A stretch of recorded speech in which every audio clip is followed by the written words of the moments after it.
أعوذ بالله من الشيطان الرجيم. بسم الله الرحمن الرحيم.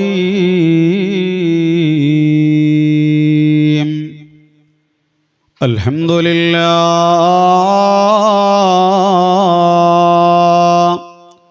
الذي علم القرآن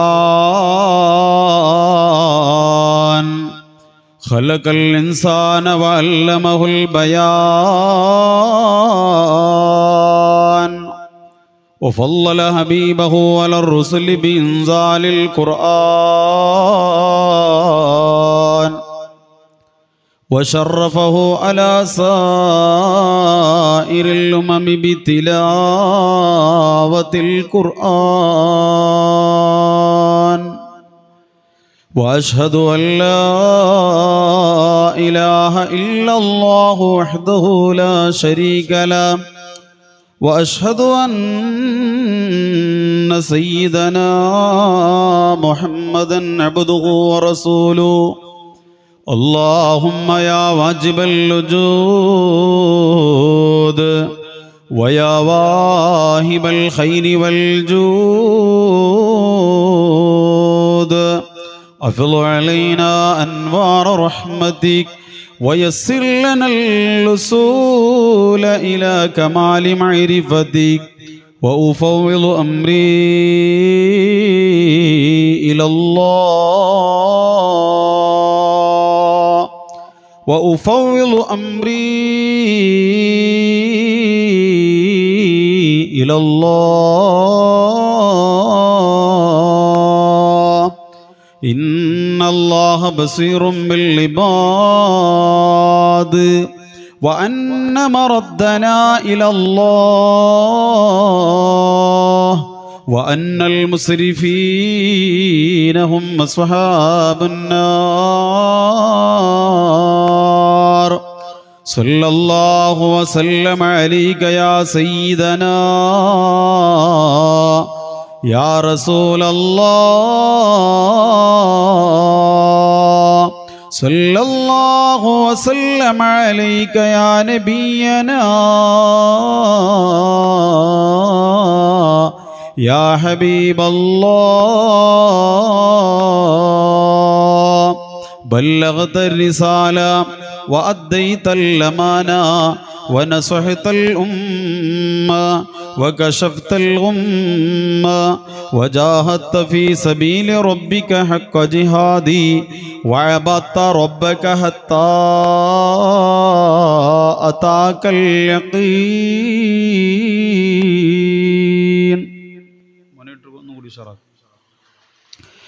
أعوذ بالله من الشيطان الرجيم. بسم الله الرحمن الرحيم. وإن يكاد الذين كفروا ليزلقونك بأبصارهم لما سمعوا الذكر ويقولون إنه لمجنون وما هو إلا ذكر للعالمين. المال والبنون زينة الحياة الدنيا والباقيات الصالحات خير عند ربك ثوابا وخير عملا. صدق الله المولانا العلي العظيم. قال نبينا وحبيبنا محمد صلى الله عليه وسلم إن لكل أمة فتنة وفتنة أمتي المال. صدق رسوله النبي المصطفى الأمين صلى الله عليه وسلم وعلى آله وصحبه وأزواجه وذرياته أفضل الصلوات وأزكى التسليم. بشرى لنا معشر الإسلام إن لنا من العناية ركنا غير منعدم لما دعا الله داعين لطاعته بإكرام الرسل كنا أكرم الأمم يا سيد السعادات جئتك قاصدا أرجو حماك فلا تخيب مقصدي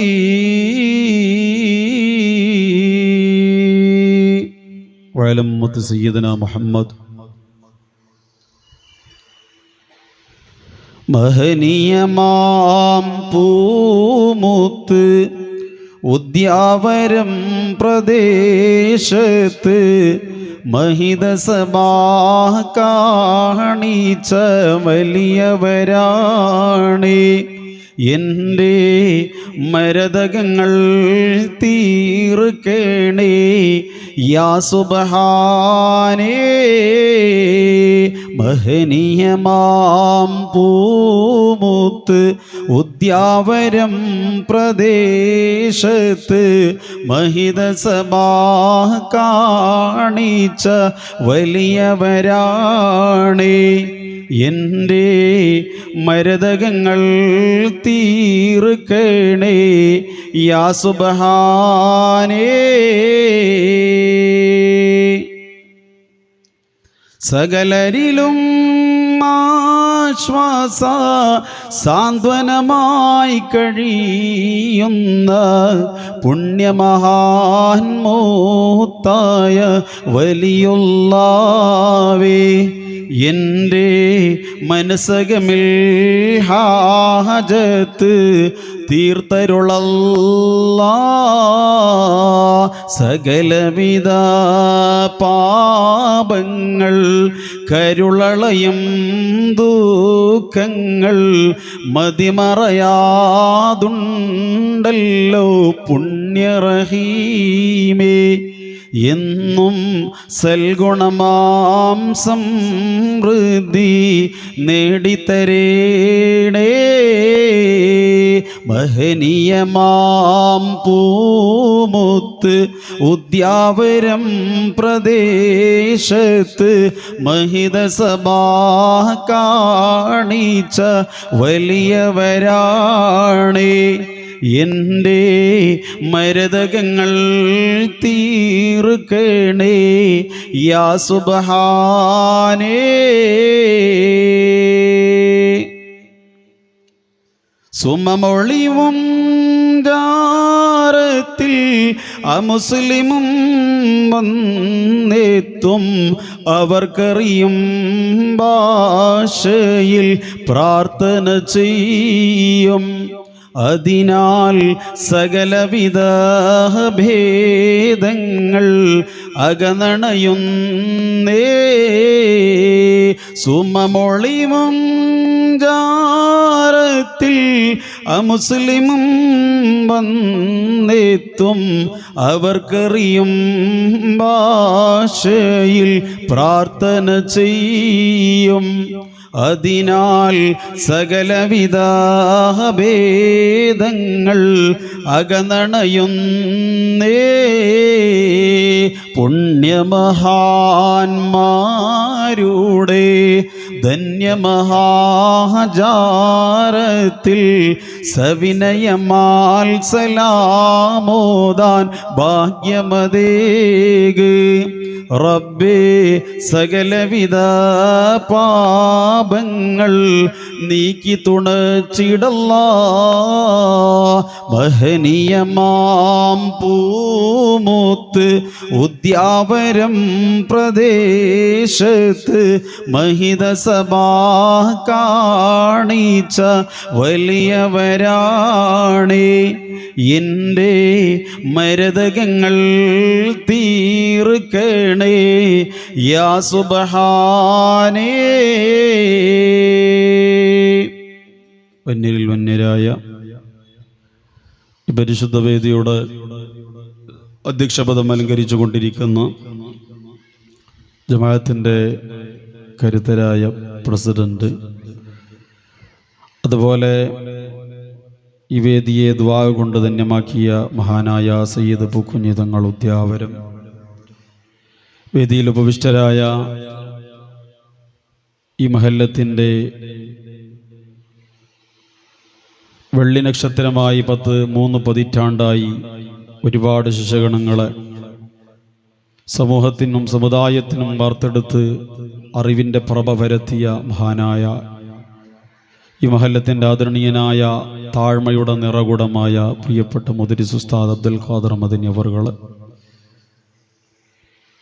ഈ മഹല്ലത്തിൻ്റെ ദീനി പ്രബോധന രംഗത്ത് കരുത്തുറ്റ നേതൃത്വം, സുന്നത്ത് ജമാഅത്തിൻ്റെ ആശയാദർശങ്ങളിൽ ഒരൽപ്പം പോലും ഇളവില്ലാതെ സമൂഹത്തിന് വിജ്ഞാനത്തിൻ്റെ പ്രഭ പരത്തിക്കൊണ്ടിരിക്കുന്ന പ്രഗത്ഭ പ്രഭാഷകനും ഏറെ കാലമായി ആത്മീയ ബന്ധം പുലർത്തി ഒന്നിച്ചൊരുപാട് വേദികളിലും മഹല്ലുകളിലും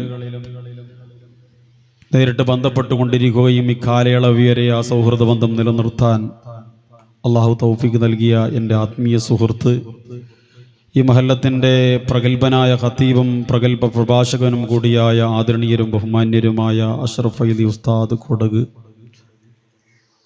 അതുപോലെ ഈ പരിപാടിയിൽ ഞാൻ ഇന്ന് എത്തിപ്പെടാൻ കാരണക്കാരനായ ഉറൂസ് കമ്മിറ്റിയുടെ സജീവ സാന്നിധ്യം പ്രിയപ്പെട്ട ബഷീർ സാഹിബ്, അദ്ദേഹത്തിൻ്റെ ഭാര്യ മരിച്ചു പോയിരിക്കുകയാണ്. അല്ലാഹു റബ്ബുൽ ഇസ്സത്ത് കഴിഞ്ഞ ആണ്ട് നേർച്ചയ്ക്ക് വന്നപ്പോൾ 2 വർഷത്തിന് മുമ്പ് അദ്ദേഹം ദുആ ചെയ്യാൻ വേണ്ടി കുറച്ച് വർഷങ്ങൾക്ക് മുമ്പ് 2-3 വർഷങ്ങൾക്ക് മുമ്പെന്ന് തോന്നാണ് ഭാര്യയ്ക്ക് അസുഖമാണെന്നൊക്കെ ദുആ ചെയ്യാൻ വേണ്ടി പറഞ്ഞിരുന്നു. അള്ളാഹു ആ സഹോദരിക്ക് ഇൽമിൻ്റെ ഇസ്ല സവാബുകൾ ആരുടെ മണ്ണിൽ ഈ പള്ളിപ്പറമ്പിൻ്റെ രാജകുമാരിയായി കിടക്കാനുള്ള സബബാക്കി അള്ളാഹു മാറ്റിക്കൊടുക്കട്ടെ. ആമീൻ യാ റബ്ബൽ ആലമീൻ. അതുപോലെ ആദരണീയരും ബഹുമാന്യരുമായ ഉച്ചളം മുദരിസ് ഫൈദി ഉസ്താദ്, അതുപോലെ ജമാഅത്തിൻ്റെ ഉറുസ് കമ്മിറ്റിയുടെ പ്രഗത്ഭരായ നേതൃത്വം നിലനിൽക്കുന്ന സാരഥികൾ, പ്രിയപ്പെട്ട നേതാക്കളെ, സദസ്സിലും പുറത്തും നിന്നിൻ്റെ ശബ്ദം ശപിച്ചുകൊണ്ടിരിക്കുന്ന കാരണവന്മാരെ, സഹോദരങ്ങളെ, യുവാക്കളെ, ഉമ്മബെങ്ങന്മാരെ, അസ്സലാമു അലൈക്കും വറഹ്മത്തുള്ളാഹി തആല വബറകാതുഹു. കാരുണ്യവാനായ കരുണക്കടലായ റബ്ബുൽ ഇസ്സത്ത് നമ്മുടെ ഈ സംഗമം നാളവൻ്റെ പരലോകത്ത് ഉപകരിക്കുന്ന ഒരു മുതൽ കൂട്ടാക്കി നമ്മിൽ നിന്ന് സ്വീകരിച്ച് അനുഗ്രഹിക്കട്ടെ. ശിഷ്ടകാല ജീവിതം അവൻ്റെ പൊരുത്തത്തിലായി മുന്നോട്ട് നയിച്ച് മരണം ഹൈറാവുന്ന വേളയിൽ ഈമാനോടെ പുഞ്ചിരിയോടെ നാഥൻ്റെ സവിധത്തേക്ക് മടങ്ങാനുള്ള ഭാഗ്യം കരുണക്കടലായ റബ്ബ് നമുക്ക് തൗഫീക്കും ഭാഗ്യവും നൽകി അനുഗ്രഹിക്കട്ടെ. നമ്മിൽ നിന്ന് വിട പറഞ്ഞവരോടൊപ്പം അവൻ്റെ ജന്നാത്തുൽ ഫിർദൗസ് എന്ന സ്വർഗീയ ലോകത്ത് ഒരുമിച്ച് കൂടാനും ആനന്ദിക്കാനും കരുണക്കടലായ റബ്ബുൽ ഇസ്സത്ത് നമുക്ക് ഭാഗ്യം നൽകട്ടെ. ആമീൻ യാ റബ്ബൽ ആലമീൻ. എൻ്റെ പ്രിയമുള്ള മുഅ്മിനീങ്ങളെ, സമയം ഒരുപാട് അധിഗമിച്ചിരിക്കുകയാണ്. നല്ല തണുപ്പുള്ള കാലവും കൂടിയാണ്. ഒരുപാട് നേരം നിങ്ങളുടെ സമയം കവർന്നെടുക്കാതെ പ്രധാനപ്പെട്ട ചില കാര്യങ്ങൾ മാത്രം നിങ്ങളുടെ മുമ്പിൽ സൂചിപ്പിച്ചുകൊണ്ട് ഇൻഷാ അല്ലാഹ് നമുക്ക് ദുആ ചെയ്ത് പിരിയാം.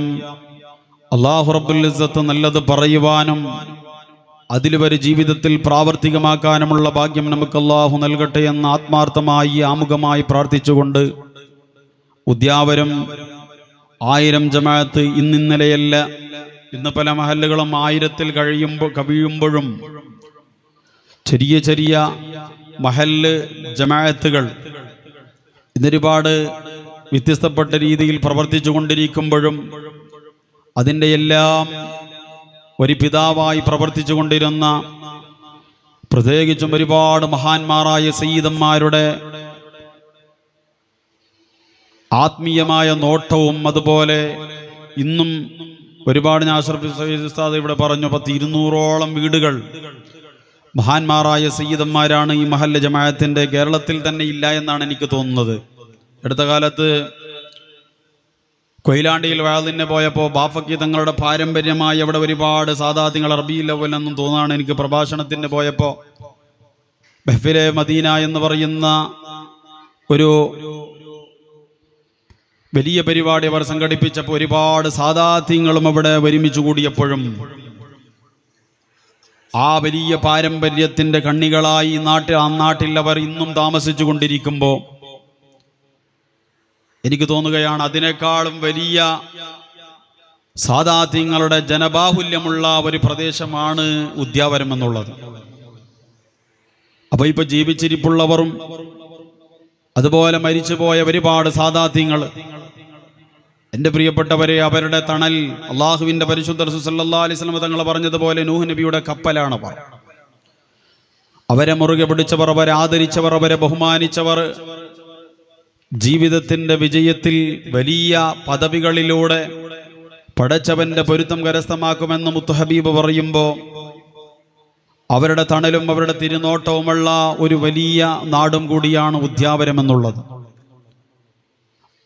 അങ്ങനെയുള്ള നാട്ടിൽ മഹാത്മാക്കളായ ഒരുപാട് പേരും പെരുമയും പ്രശസ്തിയും പ്രസിദ്ധിയും കറാമത്തിന്റെ കനക കൊട്ടാരങ്ങൾ പണിഞ്ഞ് പരിശുദ്ധമായ നാട്ടിൽ അന്ത്യവിശ്രമം കൊള്ളുന്ന മഹത്തുക്കളുടെ ജാരത്ത് നമ്മൾ ഒരുമിച്ച് കൂടുമ്പോൾ ഇൻഷാ അല്ലാഹ് ഒരുപാട് കസേരകൾ ഇനിയും ബാക്കിയുണ്ട്.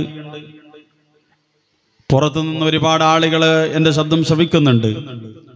പ്രിയപ്പെട്ട നിങ്ങളുടെ മഹലിൻ്റെ പ്രഗത്ഭനായ ഖതീബ് ഉസ്താദ് നേരത്തെ സൂചിപ്പിച്ചതുപോലെ ലക്ഷങ്ങൾ മുടക്കി 5 വർഷത്തിനൊരു പ്രാവശ്യം ഉറൂസ് ഇവിടെ അറങ്ങേറുമ്പോൾ നിങ്ങൾക്ക് വേണ്ടി ഇവിടെ ഇരിപ്പിടം തയ്യാറാക്കുമ്പോൾ അവിടെ എവിടെയെങ്കിലും കട്ടയിലോ അല്ലെങ്കിൽ മറ്റുള്ള സ്ഥലത്ത് പോയി ഇരിക്കുന്നതിനേക്കാൾ ഈ ഇൽമിൻ്റെ സദസ്സിലിരിക്കുക എന്നുള്ളത്, ഇൽമിൻ്റെ സദസ്സിലിരുന്നു കൊണ്ട് മഹാത്മാക്കളായ ആലിമീങ്ങൾ സാദാത്യങ്ങളുള്ള ഈ സദസ്സിൽ അവരുമായി ഒന്ന് കൂടിയിരുന്നു കൊണ്ട് നിങ്ങളുടെ ജീവിതം ധന്യമാക്കുക എന്നുള്ളത് അത് ജീവിതത്തിൽ കിട്ടുന്ന ഏറ്റവും വലിയ മഹാഭാഗ്യമാണെന്ന് സാന്ദർഭികമായി സൂചിപ്പിച്ചുകൊണ്ട് ഇൻഷാ അള്ളാഹിന്റെ വിഷയത്തിലോട്ട് കടക്കുകയാണ്. അല്ലാഹു റബ്ബ് സുബ്ഹാനഹു വ തആല നല്ലത് പറയുവാനും അതിലൊരു ജീവിതത്തിൽ പ്രാവർത്തികമാക്കാനുമുള്ള ഭാഗ്യം നമുക്ക് അല്ലാഹു നൽകട്ടെ. ആമീൻ യാ റബ്ബൽ ആലമീൻ. എൻ്റെ പ്രിയമുള്ള മുഅ്മിനീങ്ങളെ, സുദീർഘമായ വിഷയമാണെങ്കിലും ഒരു കാതലായ ചില കാര്യങ്ങൾ മാത്രം സൂചിപ്പിച്ചുകൊണ്ട് ഇൻഷാ അല്ലാഹ് നേരത്തെ പറഞ്ഞതുപോലെ ദുആ ചെയ്ത് നമുക്ക് പിരിയാം. അല്ലാഹു തൗഫീഖ് നൽകട്ടെ. പ്രിയമുള്ള മുഅ്മിനീങ്ങളെ, ഞാൻ നിങ്ങളോട് ഇന്ന് ചർച്ച ചെയ്യുന്ന വിഷയം മുസൽമാന്റെ അനുഗ്രഹങ്ങൾ എന്ന വിഷയത്തെക്കുറിച്ചാണ്. അല്ലാഹു റബ്ബ് സുബ്ഹാനഹു വ തആല ഒട്ടേറെ അനുഗ്രഹങ്ങളെ അല്ലാഹു റബ്ബ് സുബ്ഹാനഹു വ തആല മുഅ്മിനാകുന്ന ഈമാനുള്ള തഖ്വയുള്ള അല്ലാഹുവിന്റെ ഭൗതിക ലോകത്ത് ജീവിച്ചു കൊണ്ടിരിക്കുന്ന നമുക്ക് അല്ലാഹു റബ്ബുൽ ഇസ്സത്ത് നൽകിയിരിക്കുകയാണ്. എണ്ണിയാലൊതുങ്ങാത്ത ഒരുപാട് അനുഗ്രഹങ്ങൾ അല്ലാഹുവിന്റെ വിശുദ്ധ ഖുർആൻ തന്നെ പറയുകയാണ്. വഇൻ തഉദ്ദു നിഅമത്തല്ലാഹി ലാ തുസ്സൂഹാ. അല്ലാഹു റബ്ബ് സുബ്ഹാനഹു വ തആല ഭൗതിക ലോകത്ത് നിങ്ങൾക്ക് അല്ലാഹു നൽകിയ അനുഗ്രഹങ്ങളെ നിങ്ങൾ എണ്ണി തിട്ടപ്പെടുത്താൻ പോയാൽ, ആ അനുഗ്രഹങ്ങളെ ഒന്ന് നിങ്ങൾ എണ്ണി കണക്കാക്കാൻ പോയാൽ ഒരിക്കലും നിങ്ങൾക്കത് ക്ലിപ്തമാക്കാൻ കഴിയില്ല, എണ്ണി തീർക്കാൻ കഴിയില്ല എന്ന് അല്ലാഹുവിന്റെ വിശുദ്ധ ഖുർആൻ പോലും പറയുകയാണ്. അത്രത്തോളം വലിയ അനുഗ്രഹങ്ങളുടെ പേമാരികളെ കൊണ്ട് അല്ലാഹു റബ്ബ് സുബ്ഹാനഹു വ തആല നമ്മളെ അനുഗ്രഹിക്കുമ്പോൾ ഒരുപാട് സ്വത്ത് വേണ്ട, ഒരുപാട് സമ്പാദ്യം വേണ്ട, ഒരുപാട് കോടിക്കണക്കായ വരുമാനങ്ങളും പടച്ചറപ്പിന്റെ ഭൗതിക ലോകത്ത് ഐഷാരാമങ്ങളും നമുക്ക് വേണ്ട. നമ്മുടെ ശരീരത്തെ തന്നെ നമുക്കൊന്ന് ചിന്തിച്ചു നോക്കിയാൽ മതി. എൻ്റെ പ്രിയപ്പെട്ടവരെ, വീഡിയോസിലൂടെ സോഷ്യൽ മീഡിയകളിലൂടെ വൃക്കതരകരാരിലായി ഡയാലിസിസിന്റെ അടിമകളായി കിഡ്നി മാറ്റിവെക്കാൻ വേണ്ടി യാചിക്കുന്ന ഒരുപാട് പാവപ്പെട്ടവർ, മജ്ജ മാറ്റിവെക്കാൻ, ഒരുപാട് ശരീരത്തിന്റെ അംഗങ്ങളെ മാറ്റിവെക്കാൻ 80ഉം 1 കോടിയും 60 ലക്ഷങ്ങളോളം കൈനീട്ടി യാചിച്ചുകൊണ്ട് ജീവിതത്തിന്റെ ഒരു അന്ത്യശ്വാസത്തിന് വേണ്ടി അഥവാ പ്രാണവായുവിന് വേണ്ടി യാചിക്കുന്ന ഒരുപാട് ആളുകളെ ഞാനും നിങ്ങളും കാണുമ്പോൾ നമ്മുടെ ശരീരത്തെ തന്നെ നോക്കിയാൽ നമുക്കറിയാം അല്ലാഹു ചെയ്തു പോയ അനുഗ്രഹങ്ങൾ. അതുകൊണ്ട് തന്നെ അല്ലാഹുവിന്റെ മഹാന്മാർ പറയുന്നത് മൻ അറഫ നഫ്സഹു ഫഖദ് അറഫ റബ്ബഹു എന്നാണ്.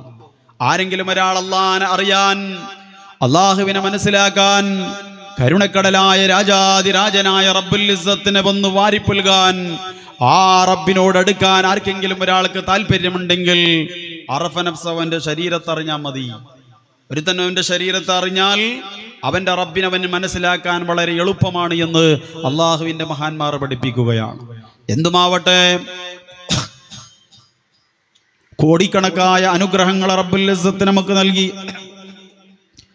എണ്ണിയാലൊതുങ്ങാത്ത ഒരുപാട് അനുഗ്രഹങ്ങൾ എന്നാൽ അല്ലാഹു റബ്ബ് സുബ്ഹാനഹു വ തആല ചെയ്ത അനുഗ്രഹങ്ങളുടെ കൂട്ടത്തിൽ വിലമതിക്കാൻ പറ്റാത്ത ഏറ്റവും വലിയ അനുഗ്രഹം ഏതാ? കൊട്ടാരം പോലത്തെ 2 നിലയുള്ള നിന്റെ ഉദ്യാവരത്തുള്ള ഭവനമല്ല, എൻ്റെ പ്രിയമുള്ളവരെ, നിന്റെ വിലപിടിപ്പുള്ള വാഹനമല്ല, നാടിൻ്റെ അഷ്ടദിക്കുകളിൽ നീ ഉണ്ടാക്കിയ വരുമാന മാർഗങ്ങളും ബിസിനസ്സുകളുമല്ല. അള്ളാഹുവിൻ്റെ ഭൗതിക ലോകത്ത് നിനക്ക് അള്ളാഹു തന്ന പ്രിയപ്പെട്ട മക്കളല്ല, നിന്റെ പ്രിയപ്പെട്ട മാതാപിതാക്കളല്ല. അള്ളാഹു റബ്ബുൽ ഇസ്സത്ത് നിനക്ക് നൽകിയ അനുഗ്രഹങ്ങളിൽ വെച്ച് വിലമതിക്കാൻ പറ്റാത്ത അള്ളാഹു നൽകിയ മുഅ്മിനായ മനുഷ്യനുള്ള ഏറ്റവും വലിയ അനുഗ്രഹം ഏതാണെന്നറിയോ? അള്ളാഹുവിന്റെ പരിശുദ്ധ റസൂൽ സല്ലല്ലാഹു അലൈഹി വസല്ലം തങ്ങൾ പറയുകയാ, അഫ്ളലു മാ യക്നിസുൽ മർഉ വൽ മർഅതു സ്വാലിഹ, സ്വാലിഹത്തായ നിന്റെ ഭാര്യ. മുസ്ലിമായ മുഅ്മിനായ മനുഷ്യൻ അള്ളാഹു നൽകിയ ദുനിയാവിലുള്ള ഏറ്റവും വലിയ ഗിഫ്റ്റ് അതവന്റെ സ്വാലിഹത്തായ ഭാര്യയാണെന്ന് ആദരവായ നബി മുഹമ്മദ് മുസ്തഫ സല്ലല്ലാഹു അലൈഹി വസല്ലം തങ്ങൾ പറയാം. എൻ്റെ പ്രിയമുള്ളവരെ, ആ സ്വാലിഹത്തായ ഭാര്യ ജീവിതത്തിൻ്റെ ഒന്നാമത്തെ അനുഗ്രഹമാണ്. അതിനെ കവച്ചു വെക്കുന്ന ഒരു അനുഗ്രഹം ലോകത്തില്ല എന്നാണ് അതിൻ്റെ അർത്ഥം. ഭാര്യ എങ്ങനെയാ? ഞാൻ ചോദിക്കട്ടെ, ഉദ്യാവരത്ത് ഏറ്റവും വലിയ പൈസക്കാരനാരാ? നിങ്ങൾ പറയും, ഉസ്താദെ അയാളാണ്, അയാൾക്ക് അത്ര വലിയ വീടുണ്ട്, ഗൾഫ് രാജ്യത്ത് വരുമാനങ്ങളുണ്ട്, കേരളത്തും കർണാടകത്തും ഒരുപാട് ബിസിനസ് വരുമാന മാർഗങ്ങൾ അയാൾ ഉണ്ടാക്കിയിരിക്കുകയാണ്, അയാളാണ് ഏറ്റവും വലിയ പണക്കാരനെന്ന് നിങ്ങൾ ആരെങ്കിലും അയാളുടെ ഈ ആജിക്കയാണെന്ന് പേര് സൂചിപ്പിച്ച് പറയും. പക്ഷേ ഞാൻ പറയട്ടെ, ഈ നാട്ടിലുള്ള ഈ സദസ്സിലുള്ള ഏറ്റവും വലിയ പൈസക്കാരനാരാ? മനസ്സമാധാനമുള്ളവനാ. സംശയമുണ്ടോ? ഇങ്ങൻ്റെ കൂടെ വേണം. സംശയമുണ്ടാ? മനസ്സിന് സമാധാനമുള്ളവനാണ് ഏറ്റവും വലിയ പൈസക്കാരൻ. ആ സമാധാനം തരുന്നത് ആരാണ്? നിന്റെ പ്രിയപ്പെട്ട ഭാര്യ. അതുകൊണ്ടാണ് വീടിന് പോലും പറയുന്നത് മസ്കന് എന്ന്. മസ്കന് എന്ന് അതിന്റെ അർത്ഥം എന്താ? സമാധാനം കിട്ടുന്ന സ്ഥലം, സമാധാനം കിട്ടുന്ന ഇടമെന്നാണ് മസ്കനിന്റെ അർത്ഥം. കാരണം എന്തേ? ആ മസ്കനിൽ സമാധാനം തരുന്ന ഒരു പെണ്ണുള്ളത് കൊണ്ടാണ് ആ വീടിന് മസ്കന് എന്ന് പേരായത്. ഇദാലം തകും ഫീ മൻസിലിൽ മർഇ ഹുറത്തുൻ തുദബ്ബിറു മസാലിഹു ദാരിഹി. ഒരു കവി പാടാം, വീട്ടിൽ സമാധാനം തരുന്ന ഒരു പെണ്ണ് നിന്റെ വീടിന്റെ അകത്തളത്തില്ലേ, ആ വീട് നരകീയ ഭവനമായി മാറാണ്, അഥവാ നരക കുർത്തിക്കുണ്ടാരമായി മാറാണ്. അങ്ങനെയല്ലേ എൻ്റെ പ്രിയപ്പെട്ടവരെ? ശരിക്കും ആലോചിച്ചാൽ 4 പേരെ കൊണ്ട് തുടങ്ങിയ വിശുദ്ധമായ ദീൻ, എൻ്റെ പ്രിയപ്പെട്ടവരെ, ഇന്ന് ലോകത്ത് 210 കോടികളിൽ പരം വരുന്ന ഒരു സമുദായത്തിന്റെ കണ്ണികളായി ഞാനും നിങ്ങളും ഇന്ന് താമസിച്ചുകൊണ്ടിരിക്കുകയാണ് ഭൗതിക ലോകത്ത്.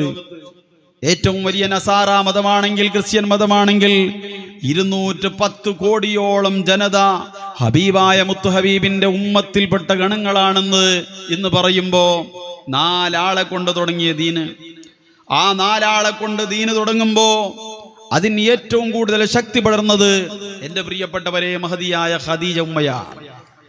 അള്ളാഹുവിന്റെ റസൂലിന്റെ പ്രിയപ്പെട്ട പത്നി മഹദിയായ ഖദീജ റളിയല്ലാഹു തആല അൻഹ.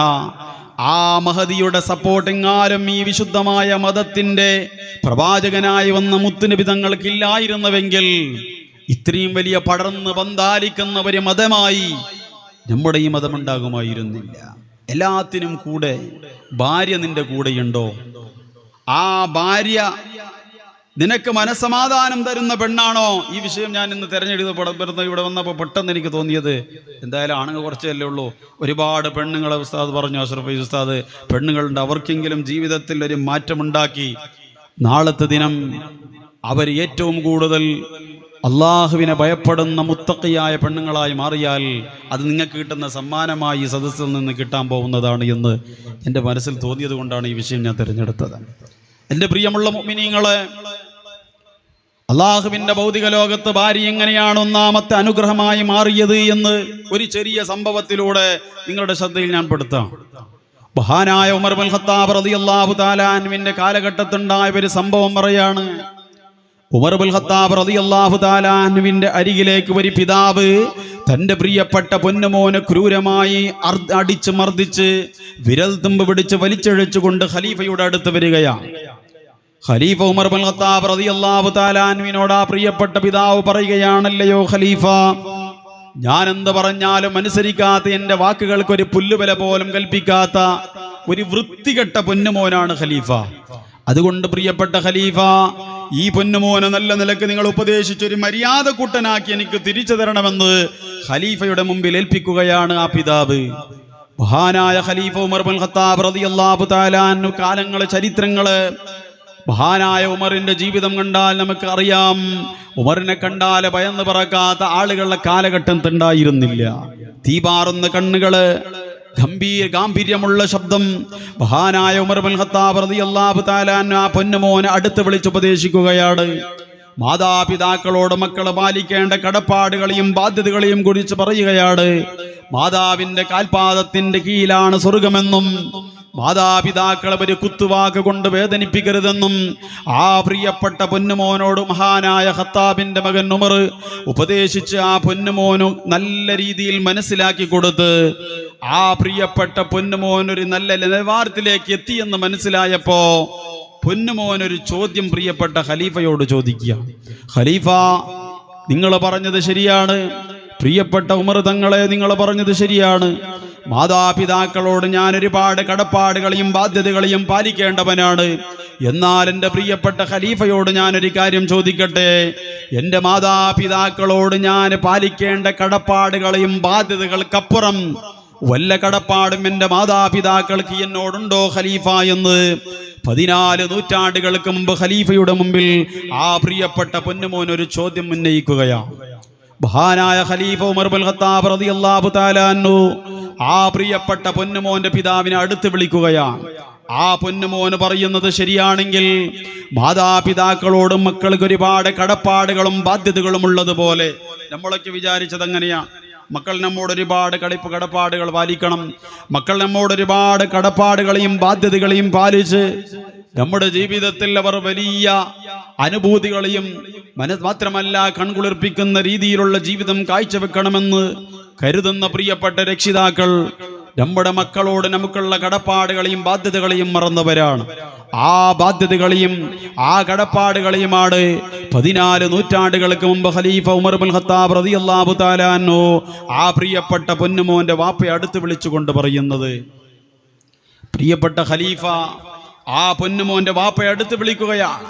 എന്നിട്ടോ ഖലീഫ ഉമർ ബിൻ ഖത്താബ് റളിയല്ലാഹു തആല അൻഹു പറയുകയാ, മഹാനായ ഖലീഫ ഉമർ ബിൻ ഖത്താബ് റളിയല്ലാഹു തആല അൻഹു ആ പ്രിയപ്പെട്ട പൊന്നുമോന്റെ വാപ്പയെ അടുത്ത് വിളിച്ചുകൊണ്ട് പറയുകയാണ്.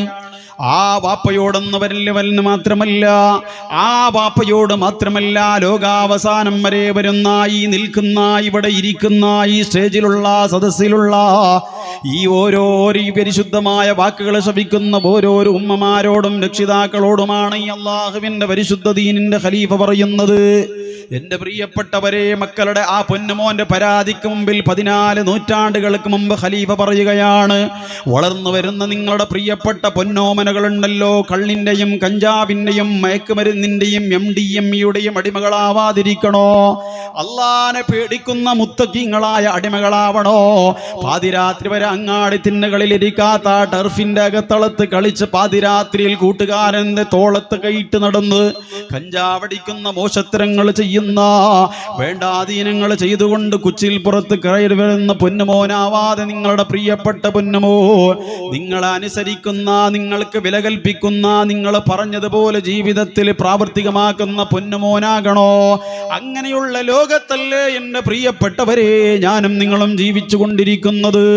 ദുനിയാവല്ലേ കോഴിക്കോട് ജില്ലയിലുള്ള പ്രിയപ്പെട്ട പൊന്നുമോൻ അല്ലാഹുവേ തൻ്റെ പ്രിയപ്പെട്ട ഉമ്മയെ കള്ളു കുടിക്കാൻ പണം ചോദിച്ചപ്പോ ആ പണം കൊടുക്കാത്തതിന്റെ പേരിൽ ഉമ്മയെ ബദിലിലടിച്ചുകൊണ്ട് കൊന്നുപോയ പൊന്നുമോന്റെ ലോകത്താണ് 12 വയസ്സുള്ള 14 വയസ്സുള്ള പ്രിയപ്പെട്ട പൊന്നോമനകൾ ഉണ്ടല്ലോ. മാതാപിതാക്കൾ മൊബൈൽ കൊടുക്കാത്തതിന്റെ പേരിൽ, ശകാരിച്ചതിന്റെ പേരിൽ തൂങ്ങി മരിക്കുന്ന, ആത്മഹത്യ ചെയ്യുന്ന ലോകത്താണ് എൻ്റെ പ്രിയപ്പെട്ട ഉദ്യാവരത്തുകാരെ ഞാനും നിങ്ങളും ജീവിച്ചു കൊണ്ടിരിക്കുന്ന കാലികാപ്രസക്തമായ ഈ ലോകത്ത്, വർത്തമാന യുഗത്ത് 14 നൂറ്റാണ്ടുകൾക്ക് മുമ്പ് അല്ലാഹുവിന്റെ പരിശുദ്ധ ദീനിന്റെ ഖലീഫ പറയുകയാണ്, പറയുകയാണ്, നിങ്ങളുടെ പൊന്നോമനകൾ നല്ല മക്കളാവണോ, സ്വാലിഹീങ്ങളായ മക്കളാവണോ, നിങ്ങൾ ഉദ്ദേശിച്ചതുപോലെ അവരുടെ ഭാവി ജീവിതം ഉന്നതമായ രീതിയിൽ കൊണ്ടുപോയി ഭാവിയുടെ വരദാനങ്ങളാക്കി നിങ്ങളുടെ പൊന്നോമനകളെ മാറ്റണോ. ഉമർ ഇബ്നുൽ ഖത്താബ് റളിയല്ലാഹു തആല അൻഹു വാപ്പയോടൊന്ന് മാത്രമല്ല, ഈ പ്രസംഗിക്കുന്ന വാപ്പയാകുന്ന എന്നോടും ലോകാവസാനം വരെ വരുന്ന വാപ്പയോട് ഖലീഫ ഉമർ ഇബ്നുൽ ഖത്താബ് റളിയല്ലാഹു തആല അൻഹു പറയുന്ന ഒന്നാമത്തെ കണ്ടീഷൻ എന്നറിയോ? മക്കളെ നന്നാക്കാനുള്ള ഒന്നാമത്തെ കണ്ടീഷൻ എന്നറിയോ? അയ്യന്തഖിയ ഉമ്മാ, അയ്യന്തഖിയ ഉമ്മാ. മക്കൾക്ക് നല്ല ഒരു ഉമ്മാനെ കൊടുക്കണം. നിങ്ങളുടെ മക്കൾ നന്നാകണമെങ്കിൽ മക്കൾക്ക് ആദ്യമായി നല്ല ഒരു ഉമ്മയെ കൊടുക്കണം. അതിൻ്റെ അർത്ഥം എന്താ? പെണ്ണ് സ്വാലിഹത്താകണം, പെണ്ണ് പൊന്നാകണമെന്നാണ്. പെണ്ണ് നല്ല പെണ്ണായാൽ നിന്റെ മക്കൾക്ക് കൊടുക്കുന്ന ഉമ്മ, നിന്റെ ഭാര്യ, നീ കെട്ടിക്കൊണ്ടുവന്ന നിന്റെ സഹധർമ്മിണി, അവൾ നല്ല പെണ്ണായാൽ ഈ ഉദ്യാവരത്തിന്റെ വിജ്ഞാന സദസ്സിലുള്ള നിന്റെ ഭാര്യ, അവൾ നല്ല ഒരു പെണ്ണായാൽ മക്കൾ വഴിവഴക്കൂല്ല എന്നാണ്. ആ മക്കൾ നന്നായി, കുടുംബം നന്നായി, നാട് നന്നായി, നല്ല രീതിയിൽ ജീവിക്കുന്ന മറ്റുള്ളവർക്ക് മാതൃകായോഗ്യമായ ഒരു കുടുംബത്തെ നിങ്ങൾക്ക് കാഴ്ചവെക്കാൻ കഴിയുമെന്നാണ് പറയുന്നത്. അള്ളാഹു തൗഫീഖ് ചെയ്ത് അനുഗ്രഹിക്കട്ടെ. എന്തൊരു ആമീൻ ഉഷാർ കുറവ്. അള്ളാഹു തൗഫീഖ് ചെയ്യട്ടെ. നമ്മുടെ ഭാര്യമാർ അള്ളാഹു സ്വാലിഹത്താക്കട്ടെ. എപ്പോഴാണ് എൻ്റെ പ്രിയപ്പെട്ടവരെ മക്കൾക്ക് നല്ല ഒരു ഉമ്മയെ കൊടുക്കാൻ നമ്മൾ ശ്രമിക്കേണ്ടത്? എപ്പോഴാണ്? കല്യാണം കഴിച്ചതിന് ശേഷമാണോ? അല്ലെങ്കിൽ മക്കളെ നഴ്സറിയിലേക്കും അതുപോലെ മദ്രസകളിലേക്കും കലാലയങ്ങളിലേക്കും അല്ലെങ്കിൽ ബർത്ത്ഡേ കഴിഞ്ഞ ശേഷമാണോ മക്കൾക്കൊരു നല്ല ഉമ്മയെ കൊടുക്കേണ്ടത്? ലോകത്തിന്റെ നേതാവ് പറയുകയാണ്, മക്കൾക്ക് എപ്പോഴാണ് നല്ല ഒരു ഉമ്മയെ കൊടുക്കാൻ നീ ശ്രമിക്കേണ്ടത്? നീ എപ്പോഴാണ് മക്കൾക്കൊരു നല്ല ഉമ്മയെ കൊടുക്കാൻ മനസ്സ് വെക്കേണ്ടത്? അല്ലാഹുവിന്റെ റസൂൽ പറയുകയാണ്, കല്യാണം കഴിക്കുന്നതിൻ്റെ മുമ്പാണ്, വിവാഹം കഴിക്കുന്നതിൻ്റെ മുമ്പാണ്, നീ പെണ്ണ് തിരഞ്ഞെടുക്കുന്നതിൻ്റെ മുമ്പാണ്. അതുകൊണ്ടാണ് ലോകത്തിൻ്റെ നേതാവ് 14 നൂറ്റാണ്ടുകൾക്ക് മുമ്പ് പറഞ്ഞത്, നിന്റെ മക്കൾക്കൊരു നല്ല ഉമ്മയെ കൊടുക്കാൻ നിനക്ക് താല്പര്യമുണ്ടോ? തുങ്കഹുൽ മർഅതു ലിഅർബഇ ഖിസാൽ, 4 കാര്യങ്ങൾക്ക് വേണ്ടി നിനക്ക് മംഗലം കഴിക്കാമടാ. ഒന്നല്ല, രണ്ടല്ല, 4 കാര്യങ്ങൾക്ക് വേണ്ടി നിനക്ക് കല്യാണം കഴിക്കാമടാ എന്ന് പറഞ്ഞുകൊണ്ട് അല്ലാഹുവിന്റെ റസൂൽ പറയുകയാണ്. ഒന്നാമതായി സമ്പത്ത് കണ്ട് നിനക്ക് കല്യാണം കഴിക്കാം. പെണ്ണിന്റെ സമ്പത്ത് കണ്ട്, പെണ്ണിന്റെ ഉപ്പാന്റെ സമ്പത്ത് കണ്ടുകൊണ്ടല്ല എൻ്റെ പ്രിയപ്പെട്ടവരെ. രണ്ടാമതായി പറയുകയാണ്, വലി ജമാലിഹാ,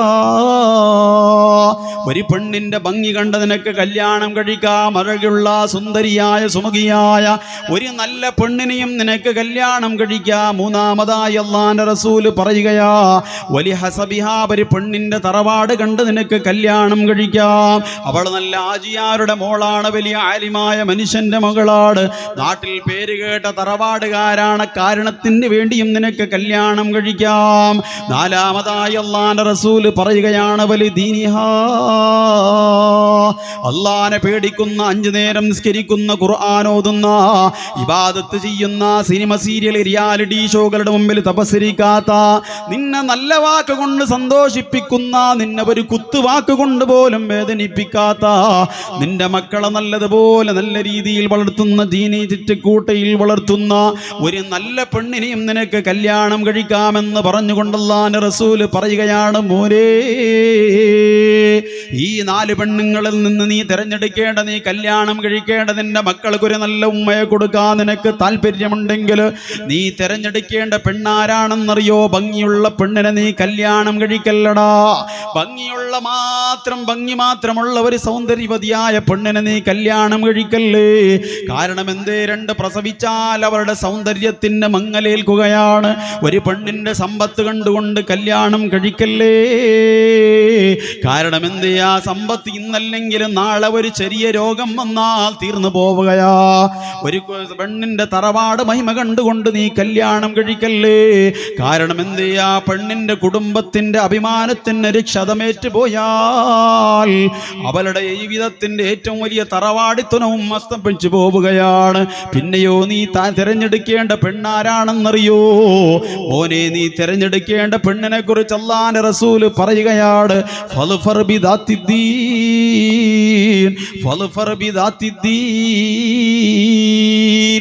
അള്ളാനെ പേടിക്കുന്ന, 5 നേരം നിസ്കരിക്കുന്ന, ഖുർആൻ ഓതുന്ന, ഇബാദത്ത് ചെയ്യുന്ന, നിന്നെ നല്ല രീതിയിൽ സ്നേഹിക്കുന്ന, നിന്നെ വഞ്ചിക്കാത്ത പെണ്ണിനെ നീ തിരഞ്ഞെടുത്തോ, എന്നാൽ നീ വിജയിക്കുകയാണ്. ഇല്ലെങ്കിലോ അല്ലാഹുവിന്റെ റസൂൽ പിന്നീട് പറയുകയാണ്, തരിബത് യദാക്. എന്താ തരിബത് യദാക്കിന്റെ അർത്ഥം? നീ മണ്ണ് തിന്നിട്ട് പോകും. മനസ്സിലായി നിങ്ങൾക്ക്? ഉദ്യാവരത്ത് അങ്ങനെ ഒരു ഭാഷയില്ലേ? ഇത് തിരുവനന്തപുരം ഒന്നും അല്ല, ഇത് ഉദ്യാവരം. ഞാൻ കുറെ 2 പ്രാവശ്യം വയതിന് വന്നതിന് മുമ്പ് അങ്ങനെ ഒരു ഭാഷയില്ലേ? മണ്ണ് തിന്നിട്ട് പോകും ഇല്ലേ? എൻ്റെ അതിൻ്റെ അർത്ഥം എന്ത്? ഹലാക്കായിട്ട് പോകും. നമ്മളിൽ പലരും ഹലാക്കായില്ലേ? നോക്കട്ടെ, സ്വാലിയത്തായ ഭാര്യയുള്ളതെന്ന് കൈവയ്ക്ക. ആരും അങ്ങനെ അയച്ചിട്ടില്ലേ? സ്വാലിയത്തായ ഭാര്യയുള്ള ആളെന്ന് കൈവയ്ക്കാൻ ഇല്ല. അത് പൊങ്ങുന്നില്ല, ചിലത് പകുതി, ഫുള്ള് പൊങ്ങുന്നില്ല. എന്താ സ്വാലിയത്തായ ഭാര്യ എന്ന് പറഞ്ഞാൽ എന്താ? അടുത്താൾ കൈവയ്ക്കല്ലേ? എന്താ സ്വാലിയത്തായ? ഉസ്താദ് നല്ല ഫുഡ് ഉണ്ടാക്കി തരുന്നു, നല്ല ഭക്ഷണമൊക്കെ വെച്ച് തരുന്നുണ്ട്, എൻ്റെ ഡ്രസ്സലൊക്കെ തരുന്നുണ്ട്, കാര്യങ്ങളൊക്കെ ഭംഗിയായി ചെയ്യുന്നുണ്ട്. ഇതാ ജീവിതത്തിൽ ഇന്നേ വരെ നിന്നെ ഒരു ഛ എന്ന ഒരു വാക്ക് കൊണ്ട് പോലും വേദനിപ്പിക്കാത്ത പെണ്ണ്. ഇപ്പൊ കൈവയ്ക്കുക നോക്കട്ടെ. മാഷാ അല്ലാഹ്, ഒരാളുണ്ട്. ഇത് പണ്ടൊരാൾ പറഞ്ഞ പോലെ അല്ലല്ലേ, മുമ്പൊരാൾ വയത് പറഞ്ഞപ്പോ സ്വാലിയത്തായ ഭാര്യ എന്നാരും ചോദിച്ചു. അപ്പൊ എല്ലാരും ഈ കണ്ടീഷൻ കൈ ഇതായി പറഞ്ഞപ്പോ കൈ താഴെ ഇട്ട് കൈ പൊക്കിയ ആളില്ല. എന്താ കാരണം? ജീവിതത്തിൽ ഇന്നേവരെ ചെയ്യുന്ന ഒരു വാക്ക് പറയാത്ത ഒരു ഭാര്യ ലോകത്തുണ്ടാവല ഉണ്ടോ? അപ്പൊ ഒരു ബാല്യക്കാരൻ നല്ല ഉഷാറായിട്ട് പൊക്കിയിട്ടുണ്ട്. ഭയങ്കര സന്തോഷമായി. മാഷാ അല്ലാഹ്. അയാള് കഴിഞ്ഞിട്ട് ഇങ്ങനെ ഇറങ്ങുമല്ലോ, ഞാൻ ആ ബാലക്കാരൻ നോട്ടാക്കിട്ട് വിളിച്ചു, വാമോനെ മാഷാ അല്ലാഹ്, നിന്റെ ഭാര്യ. എൻ്റെ ഭാര്യ അങ്ങനെയല്ല, ഉറപ്പാണ്. ഉമർ ഖത്താബിന്റെ ഭാര്യ കൂടി അങ്ങനെയല്ല. നീ ഏത് യുഗത്തിലടാ ജീവിക്കുന്നേ? എന്തോ ഒരു ഭാഗ്യവാനാ, നിന്റെ ഭാര്യ ഇന്നേ വരെ ചേന്ന് വിളിച്ചിട്ടില്ലല്ലോ. അപ്പൊ അവൻ പറഞ്ഞ മറുപടി എന്താണെന്നറിയോ? ഉസ്താദെ, വിളിക്കേണ്ടതെല്ലാം വിളിച്ചിനി, ചേന്ന് മാത്രമേ വിളിച്ചിട്ടില്ല. അപ്പൊ തെറ്റില്ലാലോ, അങ്ങനെ ആയിരിക്കാലോ. ചിലപ്പോ നല്ല ഭാര്യന്മാരുണ്ടാവാ, പറയാൻ പറ്റൂല. ഭർത്താവിന് അക്ഷരം അനുസരിക്കുന്ന ഭാര്യന്മാരുണ്ടാവാം. അള്ളാഹു എന്തായാലും നമ്മുടെ ഭാര്യന്മാരെ സ്വാലിഹത്താക്കട്ടെ. അവരെ കൊണ്ട് ഇരുലോക വിജയം നേടാനുള്ള ഭാഗ്യം അള്ളാഹു നമുക്ക് നൽകട്ടെ. ഉമർ ഖത്താബ് റളിയല്ലാഹു തആല എന്ന് പറഞ്ഞതും അതാണ്. ഒരു മനുഷ്യന് സ്വാലിഹത്തായ ഭാര്യ കിട്ടിയാൽ അവന്റെ ജീവിതം തന്നെ അവൻ വിജയിച്ചു. പിന്നെ അവനെ എത്തേണ്ടവിടെ എത്തി. ഒരു മോശപ്പെട്ട ഭാര്യയാണെങ്കിൽ, സ്വഭാവം മോശപ്പെട്ട ഭാര്യയാണെങ്കിൽ, മോനെ നിന്നെ ജയിലിൽ പിടിച്ചിട്ടതുപോലെയാണ്, തടങ്കലിൽ അകപ്പെട്ടതുപോലെയാണ്, നീ പരാജയപ്പെട്ടു. അള്ളാഹു കാത്ത് രക്ഷിക്കട്ടെ.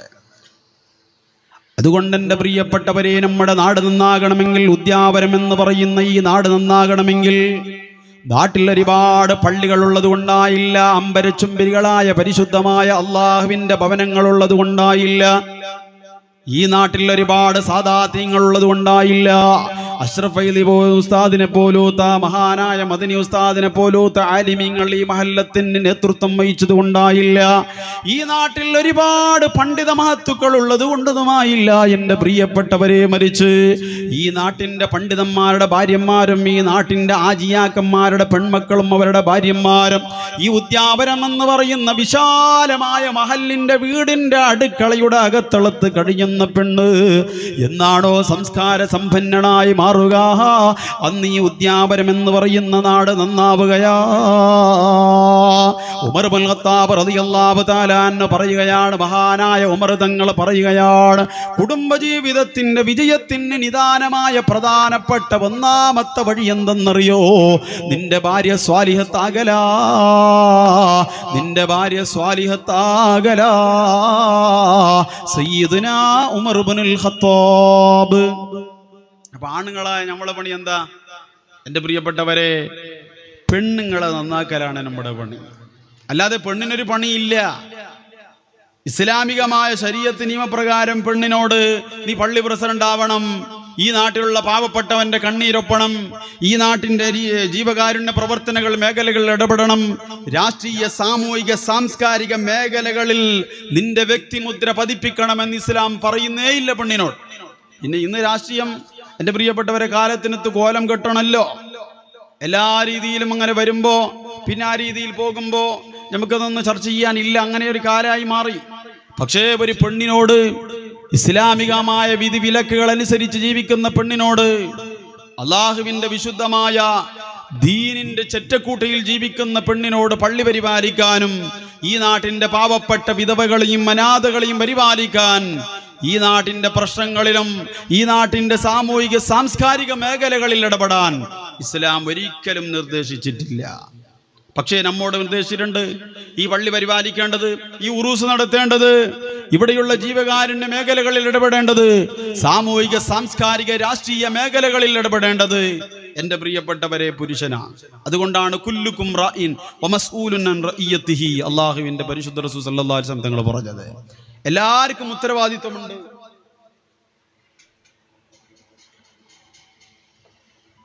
ആ ഉത്തരവാദിത്വത്തെ കുറിച്ച് പഠിച്ചവൻ നാളെ അവന്റെ കോടതിയിൽ ചോദ്യം ചെയ്യാതെ നിങ്ങളെ വെറുതെ വിടില്ല എന്ന് മുത്തു ഹബീബ് സല്ലല്ലാഹു അലൈഹി വസല്ലം തങ്ങൾ പറയാം. അതേ സമയത്തോ എന്റെ പ്രിയപ്പെട്ടവരെ, പെണ്ണിനിക്കൊരു ഉത്തരവാദിത്വമുണ്ട്.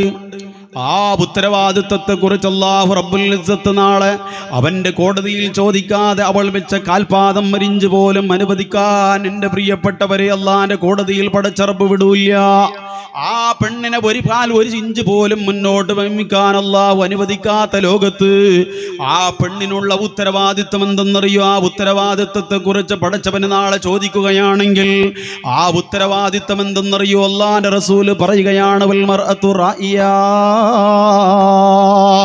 എന്റെ ഉദ്യാവരത്തുള്ള പെങ്ങളെ എപ്പോഴാണ് ഏത് സമയത്താണ് മരിക്കുകയെന്ന് പറയാൻ പറ്റാത്ത ലോകത്താണ് ഞാനും നിങ്ങളും ജീവിക്കുന്നത്.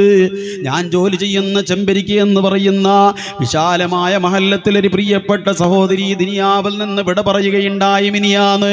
അല്ലാഹുവേ, 2 പൊന്നുമക്കളുള്ള പ്രിയപ്പെട്ട സഹോദരിയാ, 36-കാരിയാ, ആഫിയത്തുള്ളവളാ, ആരോഗ്യമുള്ളവളാ, ഒരു പ്രശ്നവുമില്ലാത്തവളാ. പടച്ച റബ്ബേ, ഭർത്താവിനോടുകൂടെ ഭക്ഷണം കഴിച്ച് അന്നത്തെ രാത്രി കിടന്നുറങ്ങാൻ വേണ്ടി തന്റെ മെത്തയിലേക്ക് പോയവളാണ്. റബ്ബേ, ജീവിതത്തിൽ ഒരു ആരോഗ്യ പ്രശ്നം പോലും ഉണ്ടാവാത്ത പെണ്ണാണെന്ന് പറയുന്നു. ആ പ്രിയപ്പെട്ട പെണ്ണിന് വന്നതൊരു തലവേദനയായി, അത് പിന്നെ നെഞ്ചുവേദനയായി.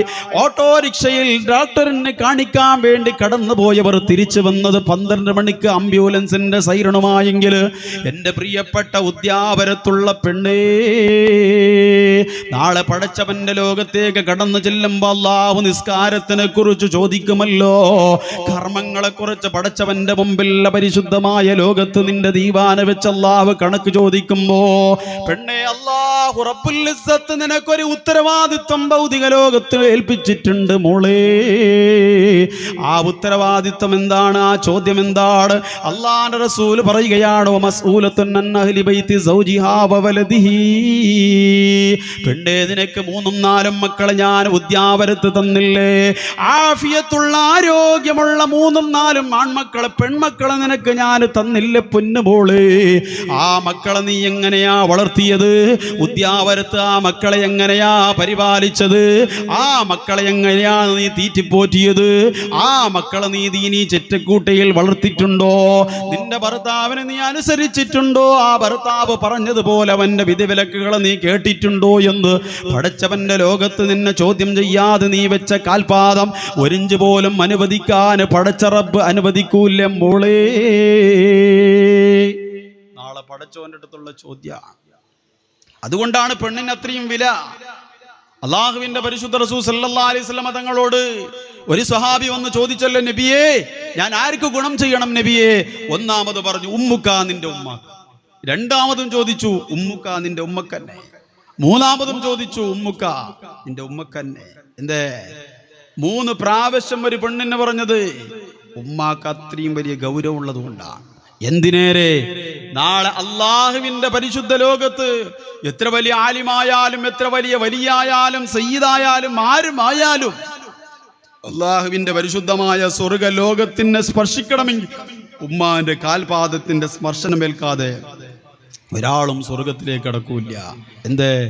പെണ്ണിന് അത്രയും വലിയ വിലയുള്ളത് കൊണ്ടാണ്. അതുകൊണ്ട് അല്ലാഹു റബ്ബുൽ ഇസ്സത്തിന്റെ ഭൗതിക ലോകത്ത് ഉമ്മമാരെ നമ്മളെ നന്നായാൽ നമ്മുടെ മക്കളെ നന്നാവാ. അതുകൊണ്ടാണ് നിങ്ങൾ അനുഗ്രഹമായി മാറിയത്. അല്ലാഹു റബ്ബുൽ ഇസ്സത്ത് ആ അനുഗ്രഹത്തെ അള്ളാഹു റബ്ബുൽ ഇസ്സത്ത് തന്ന വലിയ സൗഭാഗ്യത്തെ ജീവിതത്തിൻ്റെ ഓരോ വഴികളിലൂടെ നടക്കുമ്പോൾ നല്ല രീതിയിൽ കൊണ്ടു നടക്കാൻ അള്ളാഹു തൗഫീക്ക് നൽകട്ടെ. ആമീൻ. ലോകചരിത്രം പരിശോധിച്ച് നോക്കിയാലും അങ്ങനെ തന്നെയാണ്. ഒരു മനുഷ്യനെ ഉന്നതമായ വലിയ വലിയ നിലവാരങ്ങളിലേക്ക് എത്തിച്ചതൊരു പെണ്ണാണ്. ഒരു മനുഷ്യനെ തകർത്തെറിഞ്ഞതും പെണ്ണാണ്. കഴിയും, പെണ്ണിന് കഴിയും. രാഷ്ട്രീയ മേലാളന്മാരെ അധികാര കസേരയിൽ നിന്ന് താഴോട്ടിറക്കാൻ കഴിവുള്ള പെണ്ണ്, അല്ലാഹുവിന്റെ പള്ളിയിൽ ഇബാദത്ത് ചെയ്തുകൊണ്ട് ജീവിക്കുന്ന പണ്ഡിതനായ മനുഷ്യന്റെ മനസ്സിളക്കി വിട്ട് പൈശാചിക ബാധ ഏൽപ്പിച്ച് ദുർമന്ത്രവാദങ്ങളെ മുഴക്കി വിട്ട് നരകത്തിന്റെ കണൽകട്ടകളാക്കി മാറ്റാൻ കഴിവുള്ള പെണ്ണ്, ഈ സമുദായത്തിന്റെ പള്ളിക്കകത്ത് നെറ്റിത്തടം വെച്ച് പൊട്ടിക്കരയാൻ വിധിക്കപ്പെട്ട ആയിരക്കണക്കായ പതിനായിരക്കണക്കായ യുവകോമളന്മാരെ കണ്ണ് കാണിച്ചുകൊണ്ട് നഗ്നമേനി കാണിച്ചുകൊണ്ട് നരകത്തിലേക്ക് വലിച്ചെറിയാൻ കഴിവുള്ള പെണ്ണ്. എത്രയോ പേരെ കണ്ടില്ലേ നമ്മള്. പെണ്ണിന് എന്തും കഴിയും. ഇസ്ലാമിക ചരിത്രം പരിശോധിച്ചെടുത്ത് നോക്കുമ്പോ 2 ഭാര്യമാരെ അള്ളാന്റെ ഖുർആൻ പരിചയപ്പെടുത്തുന്നുണ്ട്. ഒരു ഭാര്യ മോശപ്പെട്ടാൽ എന്ത് സംഭവിക്കും, ഒരു ഭാര്യ നന്നായാൽ എന്ത് സംഭവിക്കുമെന്ന് അള്ളാന്റെ ഖുർആൻ വിളിച്ചു പറയാം. ആദ്യമായി നമുക്കൊരു മോശപ്പെട്ട ഭാര്യയെക്കുറിച്ച് ചർച്ച ചെയ്യാം. നിന്റെ ഭാര്യ മോശപ്പെട്ടാൽ എന്ത് സംഭവിക്കും? നൂറ്റാണ്ടുകൾക്ക് മുമ്പ് നടന്നൊരു സംഭവം പറയാം. നിന്റെ ഭാര്യ നന്നായാൽ എന്ത് സംഭവിക്കും? അതും അള്ളാന്റെ ഖുർആൻ പറയാം. അള്ളാന്റെ ഖുർആൻ പറയുകയാണ്, ദറബല്ലാഹു മസല്ലൽ ലദീന കഫറു ഇംറഅത നൂഇൻ വഇംറഅത ലൂത്ത് കാനതാ തഹത അബ്ദൈനി മിൻ ഇബാദിനാ സ്വാലിഹൈൻ ഫഖാനതാഹുമാ ഫലം യുഗ്നിയാ അൻഹുമാ മിനല്ലാഹി ശൈആ വഖീല ദഖുലൻ നാറ മഅദ് ദാഖിലീൻ. എന്താ ഇതിന്റെ അർത്ഥം? ഒരു ഭാര്യ മോശപ്പെട്ടാൽ, ഒരു ഭർത്താവ് എത്ര നല്ല ആളാണെങ്കിൽ പോലും മക്കൾ വഴിപിഴക്കുമെന്നുള്ളതിന്റെ ഖുർആൻ പറയാണ്. മനസ്സിലായി നിങ്ങൾക്ക്?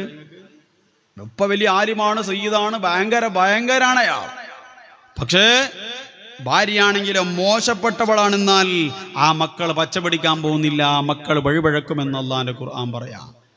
ആരെക്കുറിച്ചാണ് എൻ്റെ പ്രിയപ്പെട്ടവർ ഈ ആയത്ത് പറയുന്നത്? എന്നെ പോലൂത്ത, നിങ്ങളെ പോലൂത്ത സാധാരണക്കാരനായ ഒരു വാപ്പയെക്കുറിച്ചല്ല ഈ പറയുന്നത്. മറിച്ച് എൻ്റെ പ്രിയപ്പെട്ടവരെ 950 വർഷങ്ങളോളം ദീൻ പ്രബോധനം നടത്തിയ, അള്ളാന്റെ ഭൗതിക ലോകത്ത് 1050 വർഷങ്ങളോളം ജീവിച്ചു പോയ താജുൽ അംബിയ എന്ന നാമധേയത്തിൽ അറിയപ്പെട്ട ഉലുൽ അസ്മകളിൽപ്പെട്ട മഹാപ്രവാചകൻ മഹാനായ താജുൽ അംബിയ നൂഹ് നബി അലൈഹി സ്വലാത്തു വസ്സലാം. എന്റെ പ്രിയപ്പെട്ടവരെ, ആരാ നൂഹ് നബി അലൈഹി സ്വലാത്തു വസ്സലാം? അല്ലാഹുവിന്റെ വിശുദ്ധ ഖുർആൻ 25 പ്രവാചകന്മാരെ പേര് വിളിച്ചു പറയുമ്പോ മുത്തുനബിയെ കൂടെ പേര് വിശുദ്ധമായ ഖുർആനിൽ പോലും പേര് വിളിച്ചു പറഞ്ഞ മഹാനാണ്. പ്രവാചകന്മാരുടെ കൂട്ടത്തിൽ VIP ആയ പ്രവാചകനാണ്. ആ പ്രവാചകന്റെ ഭാര്യയെ കുറിച്ചാ പറയുന്നത്. എന്റെ പ്രിയപ്പെട്ടവര്, നൂഹ് നബിന്റെ ഭാര്യക്ക് നന്നാകാനുള്ള എല്ലാ സാഹചര്യങ്ങളും ഉണ്ടായിരുന്നു. കാരണമെന്ത്? 950 വർഷങ്ങളോളം പ്രബോധനം നടത്തിയ, വാഴ് പറഞ്ഞ് നടന്ന ഒരു മഹാമനുഷ്യയുടെ ഭാര്യയാണ്. എന്തിനേ? നൂഹ് നബിയുടെ കൂടെ കടന്ന പെണ്ണാ, സല്ലപിച്ച പെണ്ണാണ്. സ്വയം നന്നായില്ല എന്ന് മാത്രമല്ല, ആ ഭാര്യ സ്വയം നന്നായില്ല എന്ന് മാത്രമല്ല, സ്വന്തം ഒരു പൊന്നുമോനെയും ആ പ്രിയപ്പെട്ടവൾ വഴിപഴപ്പിക്കുകയാണ്. ആ പ്രിയപ്പെട്ട പൊന്നുമോനാണ് നൂഹ് നബി അലൈഹി സ്വലാത്തു വസ്സലാമിന്റെ തങ്കക്കുടമാകുന്ന കനാൻ. എപ്പോഴാണ് എൻ്റെ പ്രിയപ്പെട്ടവരെ ആ പൊന്നുമോന് വ്യതിചലിച്ചു എന്ന് മഹാനായ നൂഹ് നബിക്ക് മനസ്സിലായത്? അല്ലാഹുവേ പടച്ചവനെ, പരിശുദ്ധമായ ദീൻ പ്രബോധനത്തിലൂടെ 950 വർഷങ്ങളോളം സമുദായത്തിന് വിജ്ഞാനം വാരിക്കോരി എറിഞ്ഞപ്പോ ആരും വിശ്വസിച്ചില്ല. പ്രിയപ്പെട്ടവരെ, ആരും ആ പരിശുദ്ധമായ സത്യമതത്തിലേക്ക് കടന്നു വന്നില്ല. അല്ലാഹുവിന്റെ ഖുർആൻ പറയുകയാണ്, ഇല്ല ഖലീലം മിന്നും, ചുരുങ്ങിയ പേര് മാത്രമാണ് പരിശുദ്ധമായ മതം പുൽകി വിശുദ്ധമായ ദീനിലേക്ക് കടന്നു വന്നപ്പോ സഹിക്കാൻ പറ്റിയില്ല, ഉൾക്കൊള്ളാൻ പറ്റിയില്ല. അവസാനമായി നൂഹ് നബി അലൈഹി സ്വലാത്തു വസ്സലാം സമുദായത്തിനെതിരായി കേടായി പ്രാർത്ഥിച്ചപ്പോ അള്ളാന്റെ തീരുമാനമാണ്, വിശദമാണ്. ആ ഭാഗത്തോട്ട് ഞാൻ കിടക്കുന്നില്ല. തൂഫാന് വരികയാണ്. ജൂതി എന്ന് പറയുന്ന പർവ്വതത്തിന്റെ മുകൾ ഭാഗത്ത് കപ്പൽ നിർമ്മിച്ചുകൊണ്ട് ആ കപ്പലുമായി വിശ്വാസികളോടൊപ്പം പോകാൻ, സഞ്ചരിക്കാൻ വേണ്ടി, പ്രയാണം നടത്താൻ വേണ്ടി തയ്യാറായി നിൽക്കുന്ന മഹാനായ നൂഹ് നബി അലൈഹി സ്വലാത്തു വസ്സലാം ഒരു രംഗം കാണുകയാണ്. വരികയാണ്. വെള്ളം ഇങ്ങനെ പൊങ്ങി പൊങ്ങി വരികയാണ്. അവിശ്വാസികളിൽ നിന്നുള്ള പലരും മുങ്ങിച്ചാവുകയാണ്. പലരും ആ കപ്പലിന്റെ അരികിൽ ഓടി വരികയാണ്. പലരും പർവ്വതം ആശ്രയിച്ച് ഓടിപ്പോകുമ്പോ ഒരു പൊന്നുമോനെ കാണുകയാണ്. നോക്കുമ്പോഴാരാ? തന്റെ പ്രിയപ്പെട്ട പൊന്നുമോന് കൻആൻ. ആ കൻആനെ കാണുമ്പോ മഹാനായ നൂഹ് നബി അലൈഹി സ്വലാത്തു വസ്സലാമിന് സഹിച്ചില്ല. ആ പ്രിയപ്പെട്ട പൊന്നുമോന് സ്വന്തം ബീജത്തിൽ നിന്ന് പിറന്നവനല്ലേ, ഉമ്മാന്റെ പാട്ടിയായാലെന്ത്? ആ പൊന്നുമോനെ വിളിച്ചുകൊണ്ട് വാപ്പ പറയുകയാണ്, മോനെ യാ ബുനയ്യർക്കം മഅനാ, വാടാ പൊന്നുമോനെ വാടാ, കപ്പലിൽ കയറടാ, രക്ഷപ്പെടോടാ, മുങ്ങിച്ചാകല്ല പൊന്നുമോനെ, ജീവിതം കലാശിപ്പിക്കല്ലടാ, ഒരുപാട് കാലം ജീവിച്ച് കൊതി തീർക്കാനുള്ളവനാണടാ എന്ന് പറയുമ്പോ ആ പ്രിയപ്പെട്ട പൊന്നുമോന് വാപ്പയോട് പറയുകയാണ്. കൊഞ്ഞണം കുത്തിക്കൊണ്ട് കന്നാൻ എന്ന് പറയുന്ന പ്രിയപ്പെട്ട പൊന്നുമോൻ സ്വന്തം പ്രിയപ്പെട്ട പ്രവാചകനാകുന്ന നേതാവാകുന്ന കപ്പലിന്റെ കപ്പിത്താനാകുന്ന നൂഹ് നബിയോട് പറയുകയാ, പ്രിയപ്പെട്ട വാപ്പാ ഞാൻ വരൂല്ല വാപ്പാ, വാപ്പാ നിങ്ങൾ മോശപ്പെട്ടവനാ, വാപ്പാ നിങ്ങൾ വഴിപിഴച്ചവനാ, വാപ്പാ നിങ്ങൾ ദുർമന്ത്രവാദക്കാരനാ, വാപ്പാ നിങ്ങൾ ഫിത്നയുണ്ടാക്കിയാളാ, നാട് മുഴുവനും ഫസാദ് ഉണ്ടാക്കിയാളാ, എൻ്റെ ഉമ്മ എന്നെ പഠിപ്പിച്ചിട്ടുണ്ട് വാപ്പാ, അതുകൊണ്ട് നൂഹ് നബിയാകുന്ന വാപ്പാ ഞാൻ ഉമ്മാന്റെ കൂടെയാണ്, ഞാൻ മുങ്ങിച്ചെത്താലും പ്രശ്നമില്ല വാപ്പാ, സആവി ഇലാ ജബലി യഅ്സിമുനി മിനൽ മാ,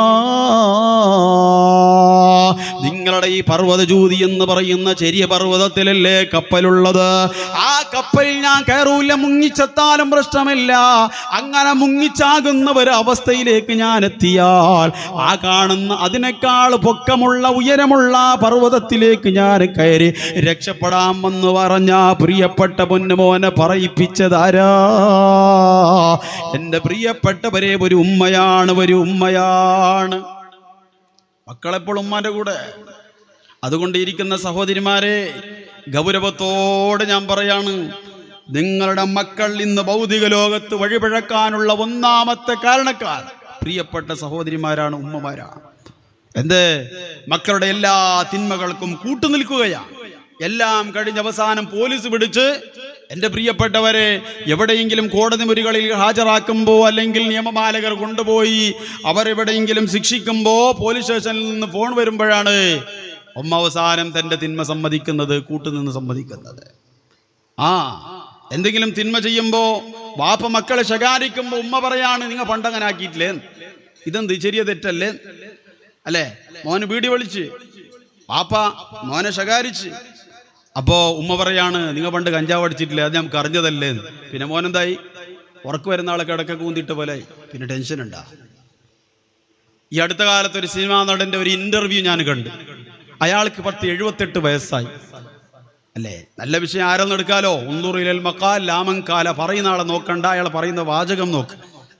അയാൾ പറയാണ്, എനിക്ക് 52 വയസ്സുള്ള 54 വയസ്സുള്ള 2 മക്കളുണ്ട്, ആൺമക്കൾ. നല്ല മുഴുവഴുത്ത കിളവനാണ് അദ്ദേഹം. 78 വയസ്സായി. അയാൾ പറയാണ്, ആ ഇന്റർവ്യൂ ചെയ്യുന്ന ചാനൽകാരനോട് പറയാണ്, ഞാൻ വലിയ സന്തോഷത്തിലാണ്. കാരണം എന്തെന്നറിയോ? എന്റെ പ്രിയപ്പെട്ട 2 മക്കളും ഇന്നും ഇതാ എന്നെ കാണുമ്പോൾ അവർ എഴുന്നേറ്റ് നിൽക്കുക, എന്ത് കാര്യമുണ്ടെങ്കിലും എന്നോട് അവർ ഷെയർ ചെയ്യുകയാണ്.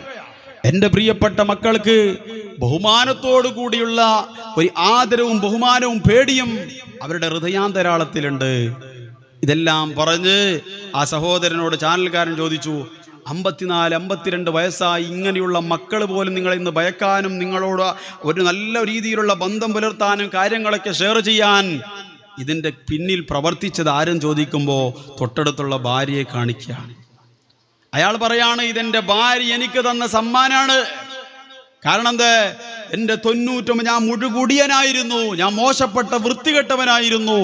എൻ്റെ എല്ലാ തിന്മകളെയും അവൾ മറച്ചു വെച്ച് എൻ്റെ ഒരു നന്മയെ അവൾ പർവ്വതീകരിച്ച് മക്കളുടെ മുമ്പിൽ കാണിച്ചു കൊടുത്തപ്പോൾ മക്കൾ എന്നെ ഹീറോയാക്കി മാറ്റി. എന്താ നമ്മളെ പെണ്ണുങ്ങൾ സമ്മതിക്കോ? നമ്മുടെ നല്ല വശങ്ങൾ എത്ര പെണ്ണുങ്ങൾ പറഞ്ഞു കൊടുക്കുന്ന മക്കളുടെ കയ്യില്? ഒന്ന് ചോദിച്ചു നോക്കി. ഇന്നത്തെ രാത്രി പോയി നിങ്ങൾ ചോദിക്കണം, ഉപ്പാന്റെ നല്ല കാര്യങ്ങൾ മാത്രം മക്കളുടെ മുമ്പിൽ പർവ്വതീകരിക്കുന്ന ആ മക്കളുടെ മനസ്സിൽ മുദ്ര പതിപ്പിക്കുന്ന ഒരു മക്കളും ലോക ചരിത്രത്തിൽ ഇന്നേ വരെ പിഴച്ചിട്ടുമില്ല, ഇനി പിഴക്കാനും പോകുന്നില്ല.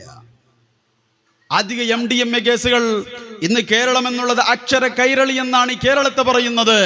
എന്റെ പ്രിയപ്പെട്ടവരെ ആലോചിച്ചു നോക്കണം, ഈ കേരളം എന്നുള്ളത് ഇന്ന് കഞ്ചാവിന്റെയും മയക്കുമരുന്നിന്റെയും താവളമായി കൊണ്ടിരിക്കുകയാണ്. ഇന്ത്യ രാജ്യത്തിൽ 33% എന്റെ പ്രിയപ്പെട്ടവർ ഈ കേരളത്താണ് ലഹരി ഉപയോഗിക്കുന്ന മക്കളുള്ളത്. വലിയവരല്ല, മക്കള്. അതിൽ 103 ഹോട്ട്സ്പോട്ടുകളായി കലാലയങ്ങൾ പ്രവർത്തിച്ചു കൊണ്ടിരിക്കുന്നു എന്നുള്ളതാണ് ഖേദകരം. 80% ഇന്ന് ലഹരി ഉപയോഗിക്കുന്നത് മൂക്കിന്റെ താഴെ മീശ പോലും മുളക്കാത്ത കൗമാരക്കാരായ 14-15കാരികളായ ആൺകുട്ടികളും പെൺകുട്ടികളുമാണ്. ചോദിക്കുമ്പോ പല മക്കളെയും പിടിച്ച് ഉപ്പാക്കറിയാല, ഉമ്മാക്കറിയോ, ഉമ്മാക്കറിയോ, ഉമ്മാക്കറിഞ്ഞിട്ട് ഉപ്പാനിൽ വിളമ്പുന്നില്ല. കാരണം എന്താ? മോശമായി പോയിരണ്ടാ, ഉപ്പ അടിച്ചിരണ്ടാ. ഉപ്പാനോട് കാര്യങ്ങൾ ഷെയർ ചെയ്യണം. ഉപ്പാനെ കുറിച്ച് നല്ല ഒരു ബഹുമാനവും ആദരവും മക്കൾക്ക് എന്റെ പ്രിയപ്പെട്ട ഉദ്യാവരത്തുള്ള ഉമ്മ നീ ആ മക്കളുടെ ഹൃദയത്തിൽ മുദ്ര പതിപ്പിച്ചാൽ ആ മക്കൾ വല്ലാഹി ഞാൻ പറയാണ് ഈ മഹാനെ സാക്ഷ്യ നിർത്തി പഴക്കില്ല. ഉപ്പാക്ക് പേടിയില്ല. ഇന്ന് മാതാപിതാക്കൾ മക്കളെ പേടിക്കേണ്ട ലോകത്തല്ലേ ഉള്ളത്. അല്ലാഹുവിന്റെ ഖുർആൻ പണ്ടേ പറഞ്ഞു, വൽ ബലദു ത്വയ്യിബു യഖ്റുജു നബാതു ബിഇദ്നി റബ്ബി വല്ലദീ ഖബസ ലാ യഖ്റുജു മിന്നു ഇല്ലാ നകിദാ. നല്ല ഭൂമിയിൽ നിന്നാണ് നല്ല സസ്യങ്ങൾ മുളക്കുന്നത്. അതുപോലെ തന്നെയാണ് നല്ല മടിത്തട്ടിൽ നിന്നേ നല്ല മക്കൾ വളരുകയുള്ളൂ. മക്കൾ നല്ല രീതിയിൽ വളരണമെങ്കിൽ നല്ല മടിത്തട്ടായിരിക്കണം, നല്ല ഉമ്മയായിരിക്കണം. അള്ളാഹു നമ്മുടെ ഭാര്യമാരെ സ്വാലിഹത്താക്കട്ടെ. ഒരു നല്ല ഭാര്യയെ കുറിച്ച് അല്ലാഹുവിന്റെ ഖുർആൻ മറ്റൊരായത്തിൽ പറയുകയാണ്. ആരാണ് എന്റെ പ്രിയപ്പെട്ടവരെ ആ നല്ല ഭാര്യ? അല്ലാഹുവിന്റെ ഖുർആൻ പറയുകയാണ്, فلما بلغ معه السعي قال يا بني إني أرى في المنام أني أذبحك فانظر ماذا ترى قال يا أبت افعل ما تؤمر ستجدني إن شاء الله من الصابرين.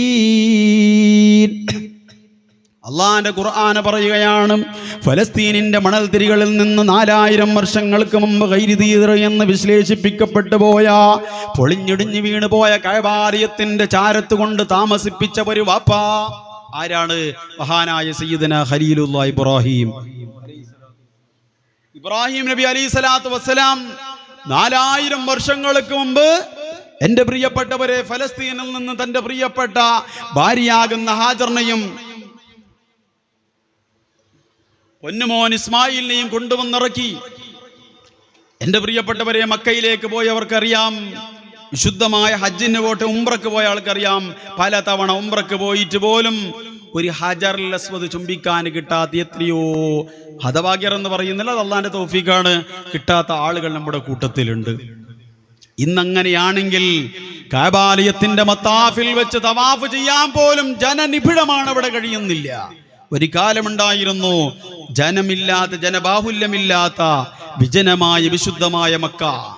പൊളിഞ്ഞു വിടിഞ്ഞു പോയ കഅബാലയം, ആ കഅബാലയത്തിന്റെ ചാരത്ത് കൊണ്ട് ഭാര്യയും പ്രിയപ്പെട്ട പൊന്നുമോനെയും താമസിപ്പിച്ച് എപ്പോഴെങ്കിലും ഒരു യാത്രാ സംഘം അതിലൂടെ കടന്നു വരും. അവരിൽ നിന്നാണ് ഭക്ഷണം വാങ്ങുന്നത്, വെള്ളം വാങ്ങുന്നത്. തന്റെ പ്രിയപ്പെട്ട തങ്കക്കുടത്തെയും ഭാര്യയും ഇറക്കി വിട്ടുകൊണ്ട് പറഞ്ഞു, റബ്ബനാ അസ്കന്തു മിൻ ദുരിയതി ബിവാദിൻ ഗൈരി ദി സറഅ ഇൻദ ബൈതികൽ മുഹറം. പടച്ചോനെ, ഞാനിവിടെ താമസിപ്പിക്കുക, എൻ്റെ ഭാര്യയും എൻ്റെ പൊന്നുമോനെയും താമസിപ്പിക്കുക. അള്ളാഹുവെ പടച്ചവന്, ഞാൻ നിന്നിലേക്ക് ഈ പ്രയാണം തുടങ്ങുകയാണ്. ഭാര്യയോട് പറഞ്ഞ് ഞാൻ പോന്നു, എടുക്കുന്ന വെച്ചു അള്ളാഹിൻ്റെ അടുത്ത് പോന്നു. അപ്പൊ ഞമ്മോ ഇവിടെ കടന്നു, ഭാര്യയും പൊന്നുമോനെയും താമസിപ്പിച്ചു. എന്നിട്ടോ മഹാനായ ഖലീലുല്ലാഹ് ഇബ്രാഹിം നബി അലൈഹി സ്വലാത്തു വസ്സലാം പടച്ചവനോട് പ്രാർത്ഥിച്ച് ഇറങ്ങി. ആ പ്രിയപ്പെട്ട പൊന്നുമോനും ഭാര്യയും മാത്രമാണ് കഅബാലയത്തിന്റെ ചാരത്ത് താമസിക്കുന്നത്. ആ പ്രിയപ്പെട്ട ഭാര്യയുടെയും പൊന്നുമോന്റെയും അടുത്ത് ആ പ്രിയപ്പെട്ട ബാപ്പ വരുന്നത് എപ്പോഴാണെന്നറിയോ? എന്റെ പ്രിയപ്പെട്ടവരെ, എപ്പോഴെങ്കിലും ഒരിക്കൽ വരികയാണ് ഇബ്രാഹിം നബി. തന്റെ തങ്കക്കുടമായ ഇസ്മായിലിനെയും പൊന്നു ഭാര്യയും കാണാൻ വേണ്ടി കടന്നു വരികയാണ്. എപ്പോഴെങ്കിലും ഒരു പ്രാവശ്യം വരും, എപ്പോഴെങ്കിലും ആ പൊന്നുമോനെ കാണുകയാ. നമ്മുടെ ഭാഷയിൽ പറയുകയാണെങ്കിൽ 6 മാസത്തിനോ 8 മാസത്തിനോ 4 മാസത്തിനോ ഒരു പ്രാവശ്യം തൻ്റെ പ്രിയപ്പെട്ട തങ്കക്കുടത്തിയും ഭാര്യയും കാണുകയാണ്. ദിവസങ്ങൾ കഴിയുകയാ, വർഷങ്ങൾ കഴിയുകയാണ്. അല്ലാഹുവേ പടച്ചവനെ, അതിൻ്റെ സ്മരണ അയവിറക്കുന്ന പല സംഭവങ്ങളും ഇന്നും ഇതാ ഉംറക്ക് പോയാൽ, ഹജ്ജിന് പോയാൽ സായിയടക്കമുള്ള പല പ്രവർത്തനങ്ങളും ഇസ്മായിലിൻ്റെയും പ്രിയപ്പെട്ട ഹാജറുടെയും സ്മരണകളാണ്. അല്ലാഹുവേ പടച്ചവനെ, അങ്ങനെയുള്ള വിജനമായ ഭൂമിയിൽ ഇറക്കിവിട്ട പ്രിയപ്പെട്ട പൊന്നുമോന് നടക്കുകയാണ്. നടത്ത പ്രായത്തിന് എത്തിച്ചപ്പോ ഒരു അഭിപ്രായ പ്രകാരം 2.5 വർഷമുള്ള പ്രിയപ്പെട്ട പൊന്നുമോനോട് വന്ന് പറയുകയാ. ഒരു അഭിപ്രായ പ്രകാരം 7 വർഷമുള്ള പൊന്നുമോനോട് വന്ന് പറയുകയാണ്, മോനെ യാ ബുനയ്യർകം യാ ബുനയ്യ ഇന്നി യറാ ഫിൽ മനാമി അന്നി അദ്ബൗക ഫൻദുർ മാദാ തറാ. നിന്നെ അറുക്കണമെന്ന് പടച്ചവന്റെ കൽപ്പനയുണ്ടടാ, നിന്നെ അറുക്കണമെന്ന് അല്ലാഹുവിന്റെ തീരുമാനമുണ്ട് പൊന്നുപോലെ. നിന്നെ അറുക്കാൻ നിനക്ക് സമ്മതമാണോ എന്ന് ചോദിക്കുമ്പോ ആ പൊന്നുമോനോട് വന്ന് ചോദിക്കുകയാണ്, നിന്നെ അറുക്കണമെന്ന് അല്ലാഹ് നിനക്ക് സ്വപ്നം കാണിച്ചിരിക്കുകയാണ്. ഉദ്യാവരത്തുള്ള നിങ്ങളെ മക്കളോട് പോയി ചോദിക്കണം, മുഞ്ഞാന്ന് വെള്ളിയാഴ്ച രാത്രി മോനെ ഞാനൊരു സ്വപ്നം കണ്ട്, കിനാവ് കണ്ട്. എന്തിടാ എന്തുപ്പാ എന്നില്ല, നിന്നെ അറുക്കണമെന്ന് പടച്ചവന്റെ തീരുമാനമുണ്ട്. നമ്മളെ മക്കെന്ത് പറയും, കഴിഞ്ഞ മാസം ഞാൻ ഒരു കിനാവ് കണ്ടിട്ട് പാപ്പ, എന്ത് നിങ്ങളെ ഷൂട്ടാക്കിയിട്ട് വെടിവെച്ചിട്ട് കൊല്ലണോ? അങ്ങനത്തെ മക്കളുടെ ലോകത്താണ് നമ്മളുള്ളത്. ഒന്നിന് 2 സംസാരിക്കുന്ന തർക്കോത്തരം പറയുന്ന മക്കളുടെ ലോകത്ത് ആ പ്രിയപ്പെട്ട പൊന്നുമോന് പറയുകയാണ്, ഉപ്പയോട് പറയുകയാണ്, വാപ്പാന്റെ ശരിക്കും പരിചയം പോലും ഇല്ലാത്ത ആ പൊന്നുമോൻ ഇസ്മായിൽ പറയുകയാണ്, വാപ്പാ യാ ബതിഫൽ മാ തുഅ്മർ സതജിദുനി ഇൻഷാ അല്ലാഹു മിനസ് സ്വാബിരീൻ.